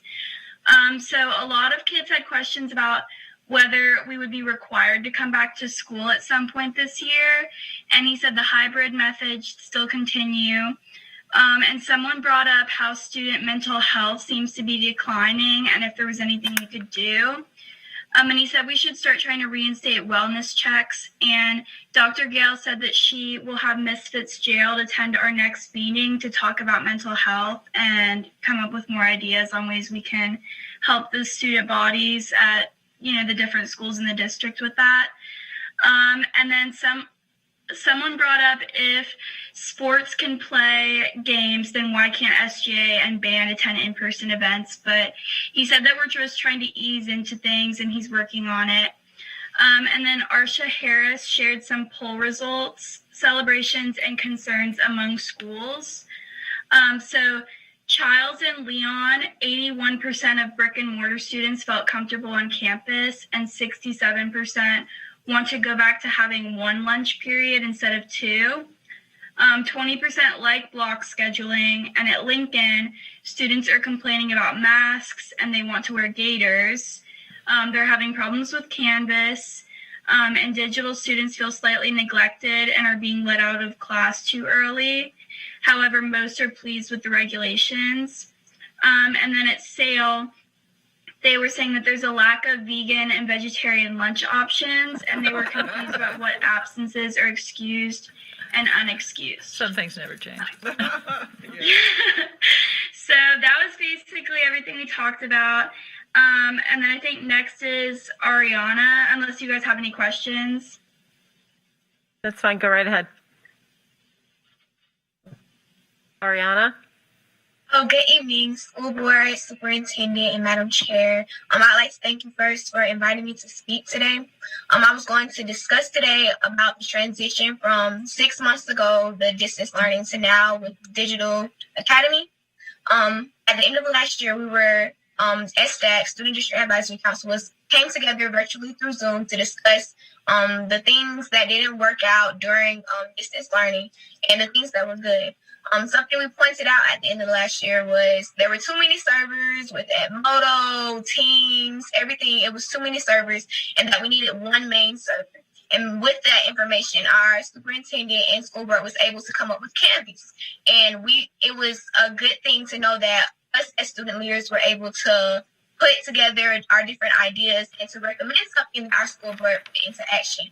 Also, we discussed the idea of block scheduling last year, and we gave it our opinions and our recommendations, and they put that into action. Now we have block scheduling, and it was good as a student leader to see that our school board and our superintendent wanted our input. They asked what was wrong. They asked for our resolutions and our recommendations for the upcoming school year, and they put those into action. And I feel like this cultivates and motivates and teaches student leaders to define a problem, determine a resolution, and to put that resolution into action. Earlier in the meeting today, someone stated that actions speak louder than words. And our school board, especially Superintendent Rocky Hanna, shows that through their actions that they care about our student voices, and through fighting for quality education within Leon County, they show through their actions that they care about us as students and as student leaders. And I just like to thank the school board and Superintendent Rocky, doing all that you can to make this new normal something that we are all able to go through. Thank you. Thank you. That was very kind of you to say. Thank you very much. Does that take care of the Student District Advisory Council for tonight? All right. We appreciate your student leadership, and we look forward to always hearing your concerns and thoughts. That takes us to the Title I Advisory Council, and tonight I believe we have Anita Whitby Davis and Marie Claire Lehman. Marie Claire, I see you. Yes. Hi. Good evening, school board members and Superintendent Hanna. I am here with Ms. Whitby Davis, and on behalf of Ms. Whitby Davis, who's our vice chair, and Talifia Edwards, who's our chair, I am here to present a brief update. I know you're all tired at this point. The two of them are juggling a lot right now, and so I am here to present a brief update from the TAC. The TAC had met in September and October by Zoom, and we had great attendance at both those meetings. We really would have come here tonight to impress upon you the importance of delivering those Chromebooks to Title I schools first and foremost, but we're actually here now to say how happy we are, both that they've arrived and that you are indeed delivering them to the Title I schools first, in recognition for the important digital divide that exists between our schools. And as you all recognize, it's also the Chromebooks themselves are an important step towards equity in our district, and we're really excited about that. And we also know that the principals at each school are the best placed really to know where the acute needs are within their schools and address those immediately. And at the same time, I just want to say how impressed we are with your team and your ability to manage the distribution so that the entire district, students from across the entire districts are going to be receiving their Chromebook in such a short amount of time. So thank you for that.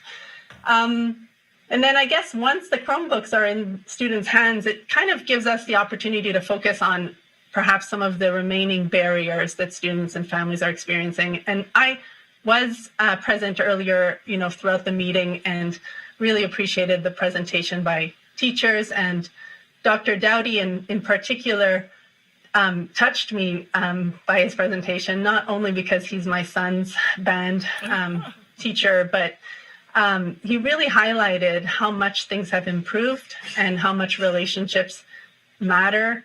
The contrast with the spring is very stark. It's things are much better, and students are so much more connected to each other, which is helping a great deal. And I know that personally. And Superintendent Hannah as well. You mentioned how long away we've come in 6 months, and it's absolutely true. And we all know that there are still challenges and that we need to address these. And we heard about some at both our TAC meetings, and I just wanted to share them very briefly with you here. So, of course, for students attending online, there's still a question of not always having reliable internet connection or perhaps insufficient bandwidth.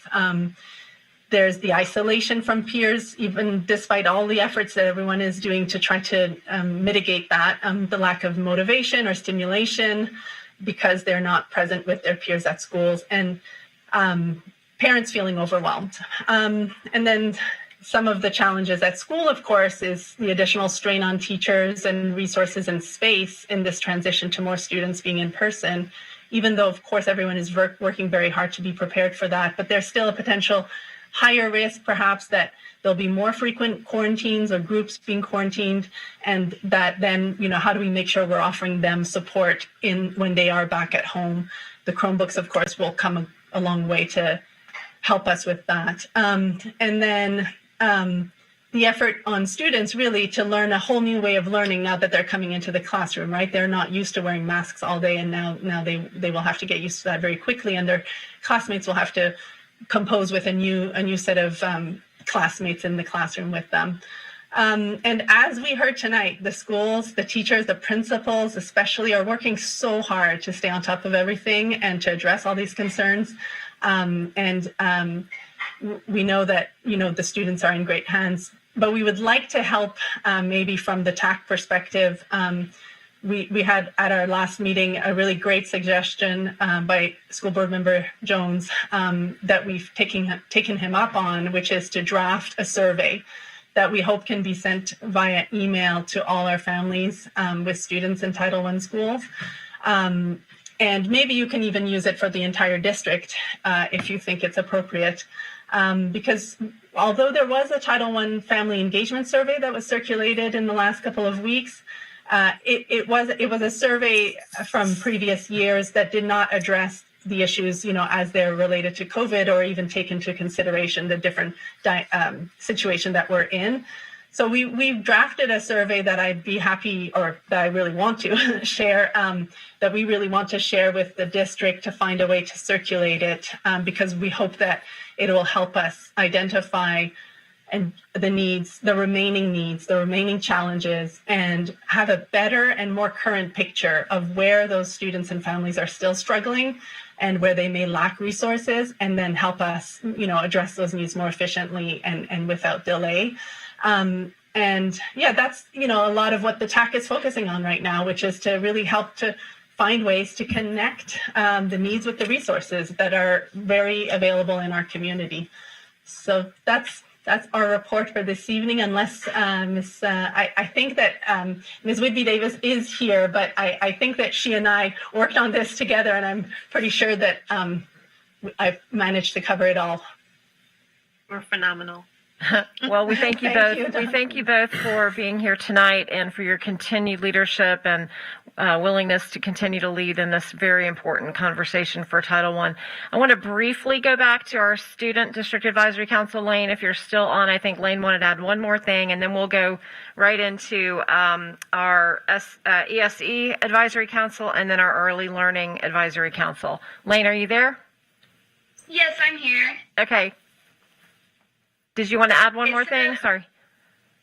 I was asked to talk a little bit about my experience with brick and mortar and digital academy, because I was doing brick and mortar for the first 3 weeks of school, and then I switched. And I have to say, all of my teachers were very accommodating, and I was able to switch from brick and mortar on a Friday and start digital on a Monday with no problems. And I have noticed none of my teachers have been like, if I'm having Wi-Fi problems or Zoom isn't working. I haven't noticed that I've been getting a lot of negative feedback or getting marked absent and stuff like that because they understand that it's hard to do this at home. But yeah, I've had a good experience and I don't feel like I'm being neglected educationally. I feel like I'm getting the same experience that most brick and mortar students are having. So I've liked doing digital and I haven't had a problem with it. So I just wanted to share that. Madam Chair. Great to hear. Thank you. Mr. Jones? There's just one additional thing I'd like to add to what the TAC committee addressed to us. Okay. One of their principal concerns that I didn't hear them talk about was the connectivity at our schools outside of the urban service area. Those schools, namely, there were persons on the TAC committee who represented both Chairs and Woodville who complained about connectivity. I know the superintendent he and the foundation as well as his staff did make some initial engagement in that regard, but what they told us in that TAC committee was that there were issues, and I'd like for us as a district to revisit those schools outside of the urban service area to make sure that our families as well as our facilities are being well served with internet connectivity. Teachers complained about their inability to get on board, so we need to make certain that we have staff who are looking into those matters at those schools outside the urban service area, those Title I schools, Woodville, Chairs, and Fort Braden. Thank you. Duly noted, Yes. I'm sure. Okay. Thank you, Mr. Jones. I didn't mean to leave that out. You're absolutely right. Those were specific concerns raised at the last meeting. Thank you very much for bringing them to our attention. We're on the same team. All right. Thank you very much. So the ESC Advisory Council, Kathy Shields and Jennifer Morgan Bird. Good evening, Madam Chair, school board members, Superintendent Hannah. Last year we came to you to approve the formation of our Exceptional Student Education District Advisory Council. And through this council, we're able to enhance two-way communication between and among our district exceptional student education staff, school site faculty and staff, our community members, and our parents of students with disabilities.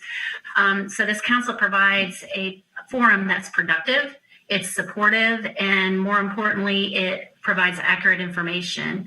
So it is my pleasure to introduce to you our first Exceptional Student Education District Advisory Council Chair, Ms. Jennifer Morgan Bird.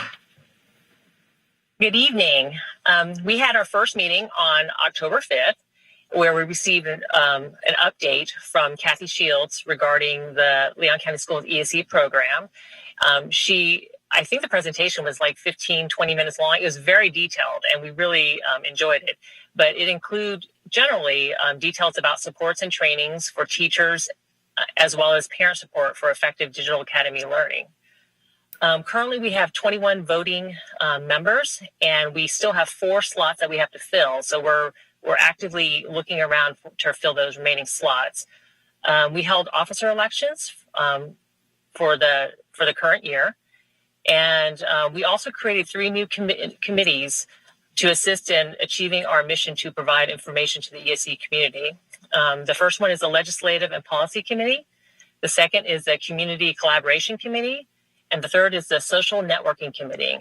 And the Social Networking Committee has already created a Facebook page, a Facebook group, as well as a website where we disseminate information from Leon County Schools, Fiddlers, Florida Department of Education, and really any community organization that can serve our students and our families, as well as our teachers. Our council meetings are quarterly as required by our bylaws. So our next meeting is going to be on January 25th next year, but the committees are actively meeting to kind of develop information that they can present at the next meeting. But we're hoping to be able to meet more regularly as we get more involved. Thank you very much. Thank you. Are there further comments from the Exceptional Student Education Advisory Council? Don't want to miss anyone. Okay. Then we will move now to the Early Learning Leon Advisory Council, Brooke Bruner and Kimberly Sanish. Signing. Yes, ma'am. Good evening again, board member, Superintendent Hannah. A little over a year ago, Superintendent Hannah, along with the board, had a vision for our early childhood programs to really engage with our community and private providers and form a partnership between our Leon County school system, early learning program, and those private providers. We serve about 950 pre-K students through Leon County schools, but we know that we have a little over 2,500 kindergarten students that enter our public school system just a year or two later after they receive instruction in those early childhood programs. So it was really important to us to form a relationship with our private providers so that we could ensure a level of quality that we agree on together that is going to best prepare our students for what they're going to encounter in the world of K-12. And so I'm really excited to work with this particular group of providers. It's both private providers and faith-based providers. We have a principal that serves with us, as well as other community members. And so it's my pleasure to introduce to you Kim Siney. She is the director of the Learning Pavilion, and so she will share a little bit more detail about early learning, Leon. Okay, thank you. All right. Good evening, everybody. Thank you for allowing me this time to update you on some of the work that our group has been doing. We have continued to meet during school closures via Zoom in an effort to support one another and determine best practices for navigating the pandemic. One of our key goals is to promote the importance of quality early learning while working towards a comprehensive, coordinated early care and educational system that best supports school readiness.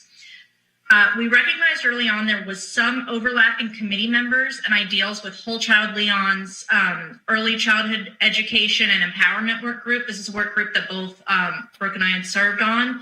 Last year, that work group secured the domain earlylearningleon.com, but had not moved forward with development. So in an effort for us to reach maximum collective impact, the work group gifted the domain to us. So for consistency of branding and name recognition, it made sense for us to transition our name from Forward Leon to Early Learning Leon. The name change was confirmed with a vote by the committee. Holly McPhail with Winwood Communications is assisting us in developing the website, and I have a few screenshots of what's in the works. I'm going to try and share my screen. Okay. Hopefully. Is there any way the host can enable that? If not, I can just go ahead and can talk about it a little bit. She's working on it. Okay, just checking.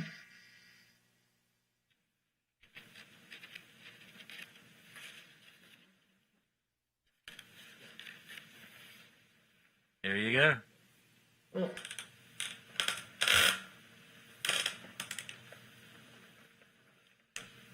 So the website will give parents and caregivers a roadmap for understanding developmental milestones at various stages of development, thereby assisting them in defining appropriate expectations and recognizing possible delays. It'll also provide tips and activities that they can do at home with their kiddos, and it'll help promote quality early learning while assisting them navigate school readiness options. Ultimately, the site will help us increase awareness and work in the spirit of transparency within the community. We have some content building to still do, but I'm super excited about the progress that we've made. Also included on the website will be the 6 S's of success. Try and say that 3 times fast. Many of our members from Early Learning Leon worked to develop the 6 S's of success. And our group has formally adopted the 6 S's as a way to communicate a common definition of quality early learning across Tallahassee. So we're spreading this message far and wide through publications like rack cards like the one you see on my screen that are available at ELC, partner agencies, and private providers. The 6 S's were also presented to Whole Child Leon's professional network, as well as the South City Foundation community meeting. And I'm going to stop sharing. And so I also wanted to highlight in the area of strengthening relationships between our elementary schools and VPK providers in the area, I want to talk about the growing room. Prior to school closures, they had allowed their VPK teachers to actually volunteer in kindergarten classrooms at Gilchrist Elementary in order to better learn exactly what kindergarten classroom expectations are firsthand. This is a really mutually beneficial opportunity for both our local kindergarten classes and private VPK providers. So we hope to encourage more providers to follow in their footsteps once volunteering resumes after the winter break. And then our next large-scale project promoting the importance of quality early learning will be a parent and provider conference. We are just in the very beginning stages of planning this event. We're working with REL Southeast and FCRR, and we are not sure whether this will be kicked off in 2021 or 2022, but there'll be more information on that as we move further through the planning process. And I just want to say I've really enjoyed serving on Early Learning Leon and the opportunity it's provided to really problem solve with my colleagues over this last year. Thank you. Thank you very much. We appreciate your service. Ms. Brunner, does that wrap up your report? Yes, ma'am. Thank you. This is School Board Member Jones, Madam Chair. Yes, sir. I remain concerned about what I continue to talk about when we talk about issues of early learning, and that is the cultural relevance of the curriculum, the instruction, and the activities associated with the same. I do know that the children that we are targeting for this work and effort are children who come to us woefully unprepared to meet the opportunity that is inherent in a public school education. And so as we've heard 2 presentations tonight, specifically with this target group, I want us to be prepared in the months that lie ahead to address for me most specifically what is the cultural relevance of our instruction as we prepare these children for kindergarten. I've heard mention of leaves and trees, and I know that those types of issues come together to create that type of developmental play and provide that type of ingenuity and intuition that we would like to breed in our children. But then there are also cultural issues. I heard someone talk earlier about mental health issues for these children. And we also know the trauma that also stands as a barrier for these small children who are in our early learning programs. So I want us to start, those are, I mean, God knows y'all are doing a great work. And to your credit and to the credit of the superintendent who had the good insight to know that we had to take the reins in terms of providing that type of investment in early learning if we wanted to change what we were seeing in test scores at the 3rd grade. So to our credit, whether we call it Tallahassee Ford or Early Learning Leon, I think all of that is well. But I want to make certain that we are speaking to the needs of the whole child. And as we talk about creating cognition, we talking about pedagogy associated with their instruction, I want to make certain that we have the type of cultural relevance present in our instruction and in our engagement with these children and their families that will have long-term implications as we talk about what I've always make reference to, and that is creating lifelong learners. Yes, Mr. Jones, and to your point, in early childhood, that looks very different than what it would look like even in a primary grade level. And so when we talk about cultural relevance in a PK3 or a PK4, we are talking about what is real and relevant to our children in their lives and in their surrounding community so that we can help make those connections and bridge those connections with learning. And so all of that revolves around social emotional learning and making sure that we're providing that solid foundation. And so when we speak of cultural relevance in PK3 and PK4, we are talking about those real experiences that those children are having each and every day, and how are they going to relate to them? So then we can build on them to increase their ability to learn and be prepared and ready for kindergarten. Thank you, ma'am, and I appreciate that. I also am aware that there are providers in our community like Kids Academy with PJ Hurd, also Brownsville with Rita Brown, who are modeling curriculums and creating curriculums much like what I have described. And I'm just interested to know, as we take our show on the road and we are impacting providers across our community, preparing them to, because I love how you make the distinction between early learning and child care. There is certainly a marked difference. You know, I spent 12 years on the board at Kids Incorporated, so that's where I kind of cut my teeth in early learning. That's why it's such a passionate area for me. So that's why I talk about these types of things, because I know we were able to do that at Kids Inc. with our Bud Bell Center and with Ann Davis and other early learning practitioners, and they put a great emphasis on that type of instruction for those targeted populations. So that's why I bring that up, and I look forward to hearing from you further about the same. All right. Thank you all for being with us tonight. We appreciate it very much, and your continued work in this important, critical area, and hopefully we'll have good news in this matter after November the 3rd.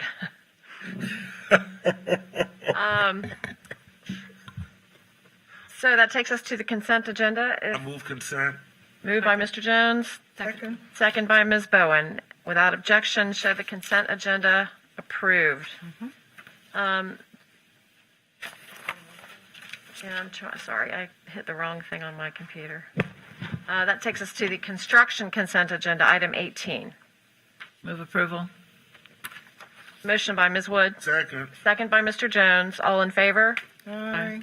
Okay, show the item 18 consent agenda approved on a vote of 4 in favor and 1 abstention. I'll abstain in the abundance of caution in case there's any perception of a conflict with my employment at the Associated Builders and Contractors. I move acceptance. We voted. So that takes us to item 19.01. Thank you, Mr. Jones. Hang on one second. Am I wrong? I'm sorry. Well, we might need that, I but thought we were on a roll. we're on a roll. Item 19.01 is the land agreement for the dedication and conveyance of land adjacent to Conley Elementary School and St. Joe Company. Is there any additional information, Mr. Albritton? Is there? Ma'am. Okay, you had enough discussion on this topic, I guess, over the months. So there was a motion by Mr. Jones. Is there a second? And then I think Ms. Strickland has a question. There's a second. Okay, motion and a second. Ms. Strickland for question. Thank you. Just to clarify, this is the one that we were hoping to be deeded the land. Then there was some discussion that possibly we're not being deeded the land. Are we back being deeded the land? Without the conditions? The land is being deeded to the school board. The condition is we cannot sell it to a third party, that we have to continue. And there's no on. timeline for constructing a school? There is no timeline on constructing the school. That was part of what they wanted in the reverter clause. Right now, the only is that we cannot sell the property. Right. Okay. Thank you. Just like to make a quick comment, because this is, I think, such an important thing that we're approving tonight. We went from having a little piece of property that we couldn't use, and now we have a piece of property adjacent to Conley Elementary School that's going to give us all kinds of options. Growth at Conley, could be an adult ed center, a vocational center. We have a lot of opportunity here. So thank you, Mr. Albritton and Superintendent, for negotiating this. I think we got a really good deal. Come on in a minute. What was that? And just want to say this is an important vote, so thank you so much. Yeah, and to you, Ms. Strickland, as well. Thank you. Shout out to George. George. Legal eyes can spot things in a document from a mile away. So thank you, guys. This was a great move for us. Thank you. To all involved, we're That's grateful. right. All right, we have a motion and a second. All in favor? Aye. Opposed, no. Show it unanimously approved. Okay, that takes us to 19.03. Superintendent recommends approval. Okay, this is the so that we can engage legal services for the initial response to an employee who's been accused of unauthorized practice of law in a complaint filed with the Florida Bar. But move approval. Second. Motion by Ms. Wood, second by Ms. Bowen. To clarify, this is an initial response, and it's limited to a certain amount of money. I think it's under $5,000. And in the event that she does not prevail, this would have to be repaid. Is that correct? That is correct. I think there was a motion by Ms. Wood and a second by Ms. Bowen. Any questions? I must be. We discussed this yesterday. 19.03. When I left. Yeah. Okay. Yeah. All right. Okay. There was a big- Any opposed? Is there anybody opposed? Hearing no opposition, show it unanimously approved. Yay. That Good. takes us to information. Mr. Superintendent, do you have any further comments? Very quickly, this is the darkest week of the school year before the time changes this weekend, so please slow down and driving through neighborhoods and in school zones. We meet my first meeting tomorrow with the teachers. I'm excited about that, to talk about some of their successes and some of their struggles and possible solutions. And then I have to agree with Mr. Jones. I've tossed and turned for the last 6 months, but tonight I'm going to sleep much better. This was an outstanding meeting.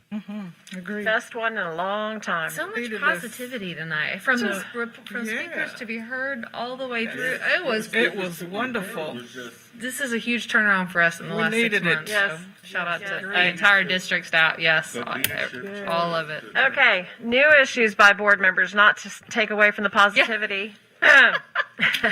No, and hopefully this will not take away from the positivity, but I simply felt the need to request or to ask, suggest, remind that we would hold a special workshop board meeting to discuss our legal representation. Right, I believe we were going to do that next week. We're trying to do it on I'm Thursday. trying to finish. I'm sorry, excuse me. I'm just trying to help you out. Thank you. I need help. We're all on the same page. I think we've all. Okay, we're on the same We're all page there. because we want to do this before the 16th. Yes. Thursday. Yes, Next that's week. what I think we need to do. Yes. We were going to see if you guys could meet next Thursday to A week from this Thursday? Yes. Yeah. It's not a motion. Just get It's just a if we discussion. can just get a time. I cannot do that. You're talking about the 5th? Yes, November I'm 5th. not available the 5th. You can't do it? You need to find a date. So. I'm out Because of I town. think it would I'm be leaving important town. for all of us to have input into this. We need to know where we're going, how we're Have going to another do day it, that you're what we available? need to do.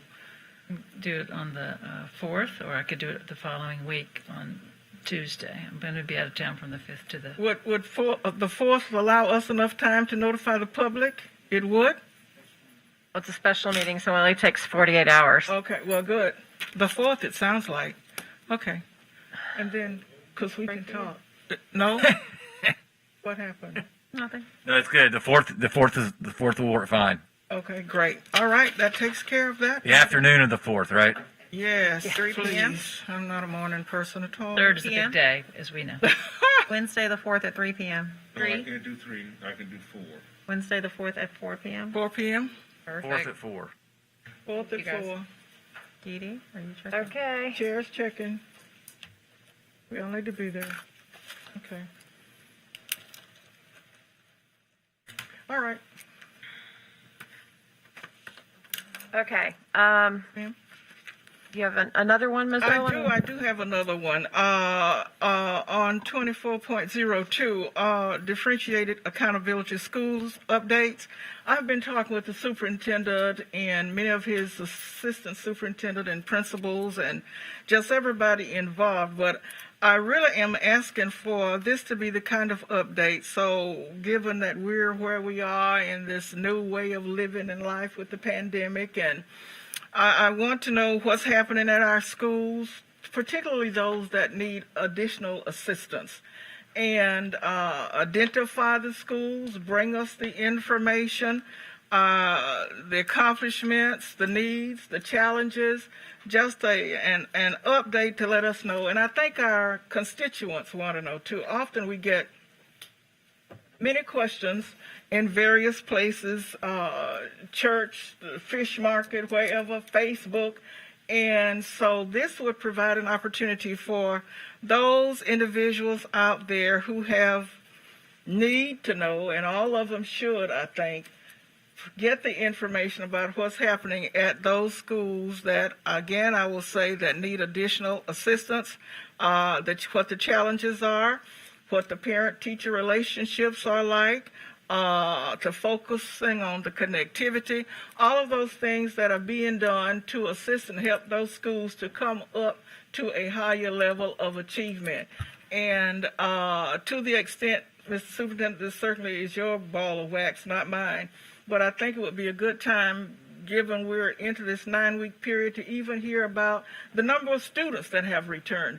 So I think it would be important to have that for those folk who, you know, kind of choose not to come directly to the public, but always behind the scenes calling, not feeling that they've gotten the kind of information that they think they need or they don't have, but to put it out there so that parents and teachers and anyone with interest in what's happening in these schools that are under this. What kind of format were you asking? You know what? I'm not sure of the format. I guess I'll leave that up to the superintendent. But you know what the schools are. We got Riley, we got Griffin in 5. I think we've got Bond in 3. And so I'm looking for that kind of information just to share, to see where we are. Right, that happened on the 16th. Okay. Yes, that was what I was going to ask. And it's so good to know that we continue to be concerned about all of the students of the district. That's where we've always been. And so in our gentleman's kind of agreement, I know that we all want to know this. Okay? Yes, ma'am. So does that sound like a plan? Yes, ma'am. Thank Now, you. you're saying which date? The workshop before the don't we meet on the 17th? My only concern, are we talking about this presentation occurring at the 16th or the 17th? 16th. Right. My concern is that I believe this discussion needs to move beyond these information that we'll provide. Should not just happen in the context of an agenda review. If we're talking about what is an update and the efforts that are being put forward to those 3 schools most specifically, that public deserves to know what innovation is being applied. I know that this may be somewhat laborious, but I know that the parents at Bond want to know what creativities is moving forward. Then at the same time, it also invites the public and our community to weigh in where possible, either through donations, through other philanthropic contributions. I think we've seen the uptick in those types of contributions because of what has been our conspicuous conversation. Okay, how about December 8th at the board meeting then? What about the 17th? That's a reorg meeting, which is typically. Oh, okay. That would be my, I appreciate Mrs. Bowen, and it would be her decision to make because she's brought it to us, but that is my only concern. And again, yeah, I think that there's gonna be a lot of distractions on the 17th. I do too. I think the 8th is too early. We're better served to do it on the 8th. I defer to Ms. Bowen because it's her, Well, her concern. So the 17th, I think we're going to be a bit busy or slightly distracted, though I should not use those terms for November. So the earliest meeting then would be the 8th of December. So I'm fine with that. Okay. Because we want this to be a very comprehensive report, and it gives the community time to know what it is we're going to be talking about. Okay. So, okay, thank you. Ma'am. Madam Chair, again, I would bring up, I think tonight's lengthy board meeting also gives way, I'll bring it up one more time and then let it go. Last time we talked about the possibility of moving or reopen. I know it's pertinent information, I know it's relevant, but it just really diminishes the importance of our business meeting. And I would ask again if anybody wants to entertain moving it to our Monday meetings. I'm sorry, say it again, what it is you want us to move. Moving reopen Leon Schools updates, which usually last anywhere from 30 to 40, 45 minutes. Moving them off our business meeting agenda and onto the workshop agenda for whatever time period. And we don't know. It's not really reopen. We need to even change the name of it too. Yeah, we do. Yeah. Continuing, well, maybe, evolving Leon County Schools or whatever we want to call it. But pandemic. Yeah, I just again feel like we're diminishing the importance of our business meeting, and we're not just like the 5-year plan, something very important to discuss. It should have been part of our business meeting discussion, and we've kind of lost sight of that, not for anybody's fault, but I think it's time that we try to get back to a little sense of normalcy and possibly move that to our workshop or schedule such. We've got very few meetings and a lot of ground to cover in the next couple of months. And that legal piece is going to take a good bit of time. So I don't have a problem with it. I mean, after a while, we're going to stop reopening and we're going to be back in school, too, So that being said, I don't. Anybody else want to move it to Monday, or we want to leave it on Tuesday? Well, tonight, I would have been really disappointed if we'd done that on Monday because the hearing from those teachers was so important and so important for our public to hear.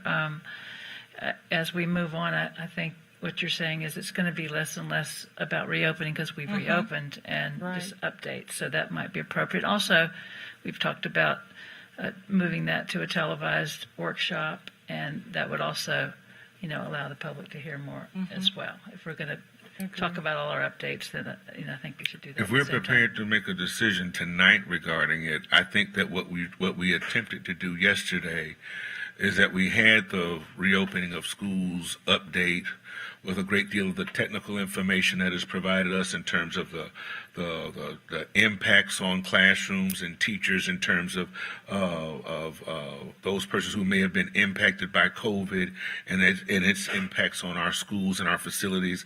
We've moved that to Monday, but then now if we still talking about a Leon County Schools update, perhaps the staff may be willing to, and the staff and the superintendent might provide us with perhaps a far more nuanced message on Tuesday, germane to the public, and that parents and other stakeholders would want to know.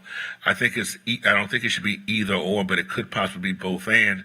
And again, tonight I think was an exceptional type of meeting, one that I know we all enjoyed having, but I can imagine that we will not have that type of update going forward. In fact, we may not even provide this update or whatever we rename it to at every board meeting. It may go to every month until we no longer have a digital academy option. There still has to be some type of information provided to parents until we move beyond having two hybrid or digital options. And until that time, I think there's got to be some update that is provided to our public. Perhaps amended, more nuanced, but I think it still should occur. Well, we're still going to be waiting on decisions for the second semester of the school year from the Department of Education, from the governor, from the commissioner, from the legislature. So there's going to be a lot to discuss after next Tuesday. It's perhaps something less laborious. Right. We could also have our reports to be heard split up like we used to every other Yes, time. I would definitely But that think was that. Tonight we had to. We just got over. That's all right. We'll balance. We hadn't heard from them since March. Exactly. No, I'm not criticizing. I'm saying Right. moving forward we can. Tonight was set just them so up. positive. It felt like you've been out with a good friend, you've had a great meal, and now isn't that wonderful? You can tell I'm sheltered in. It's okay. If we're going to split them up, then should we add the reopen and then flip flop, and then 3 on, 3 off, or 4 on, 4 off per meeting if we want to leave them on Tuesday? Because now we've got, including reopen, Med Week's not there, Foundation's not there. Maybe just once a month. DAC, SAC, TAC, There's 5 of them. early learning, and reopen. So we've got 6. You could do 3 and 3. So why don't we flip flop 3 and 3 for And that's a the regular thing, board even meeting? Once a month from each, right? Yeah. Okay. But I agree.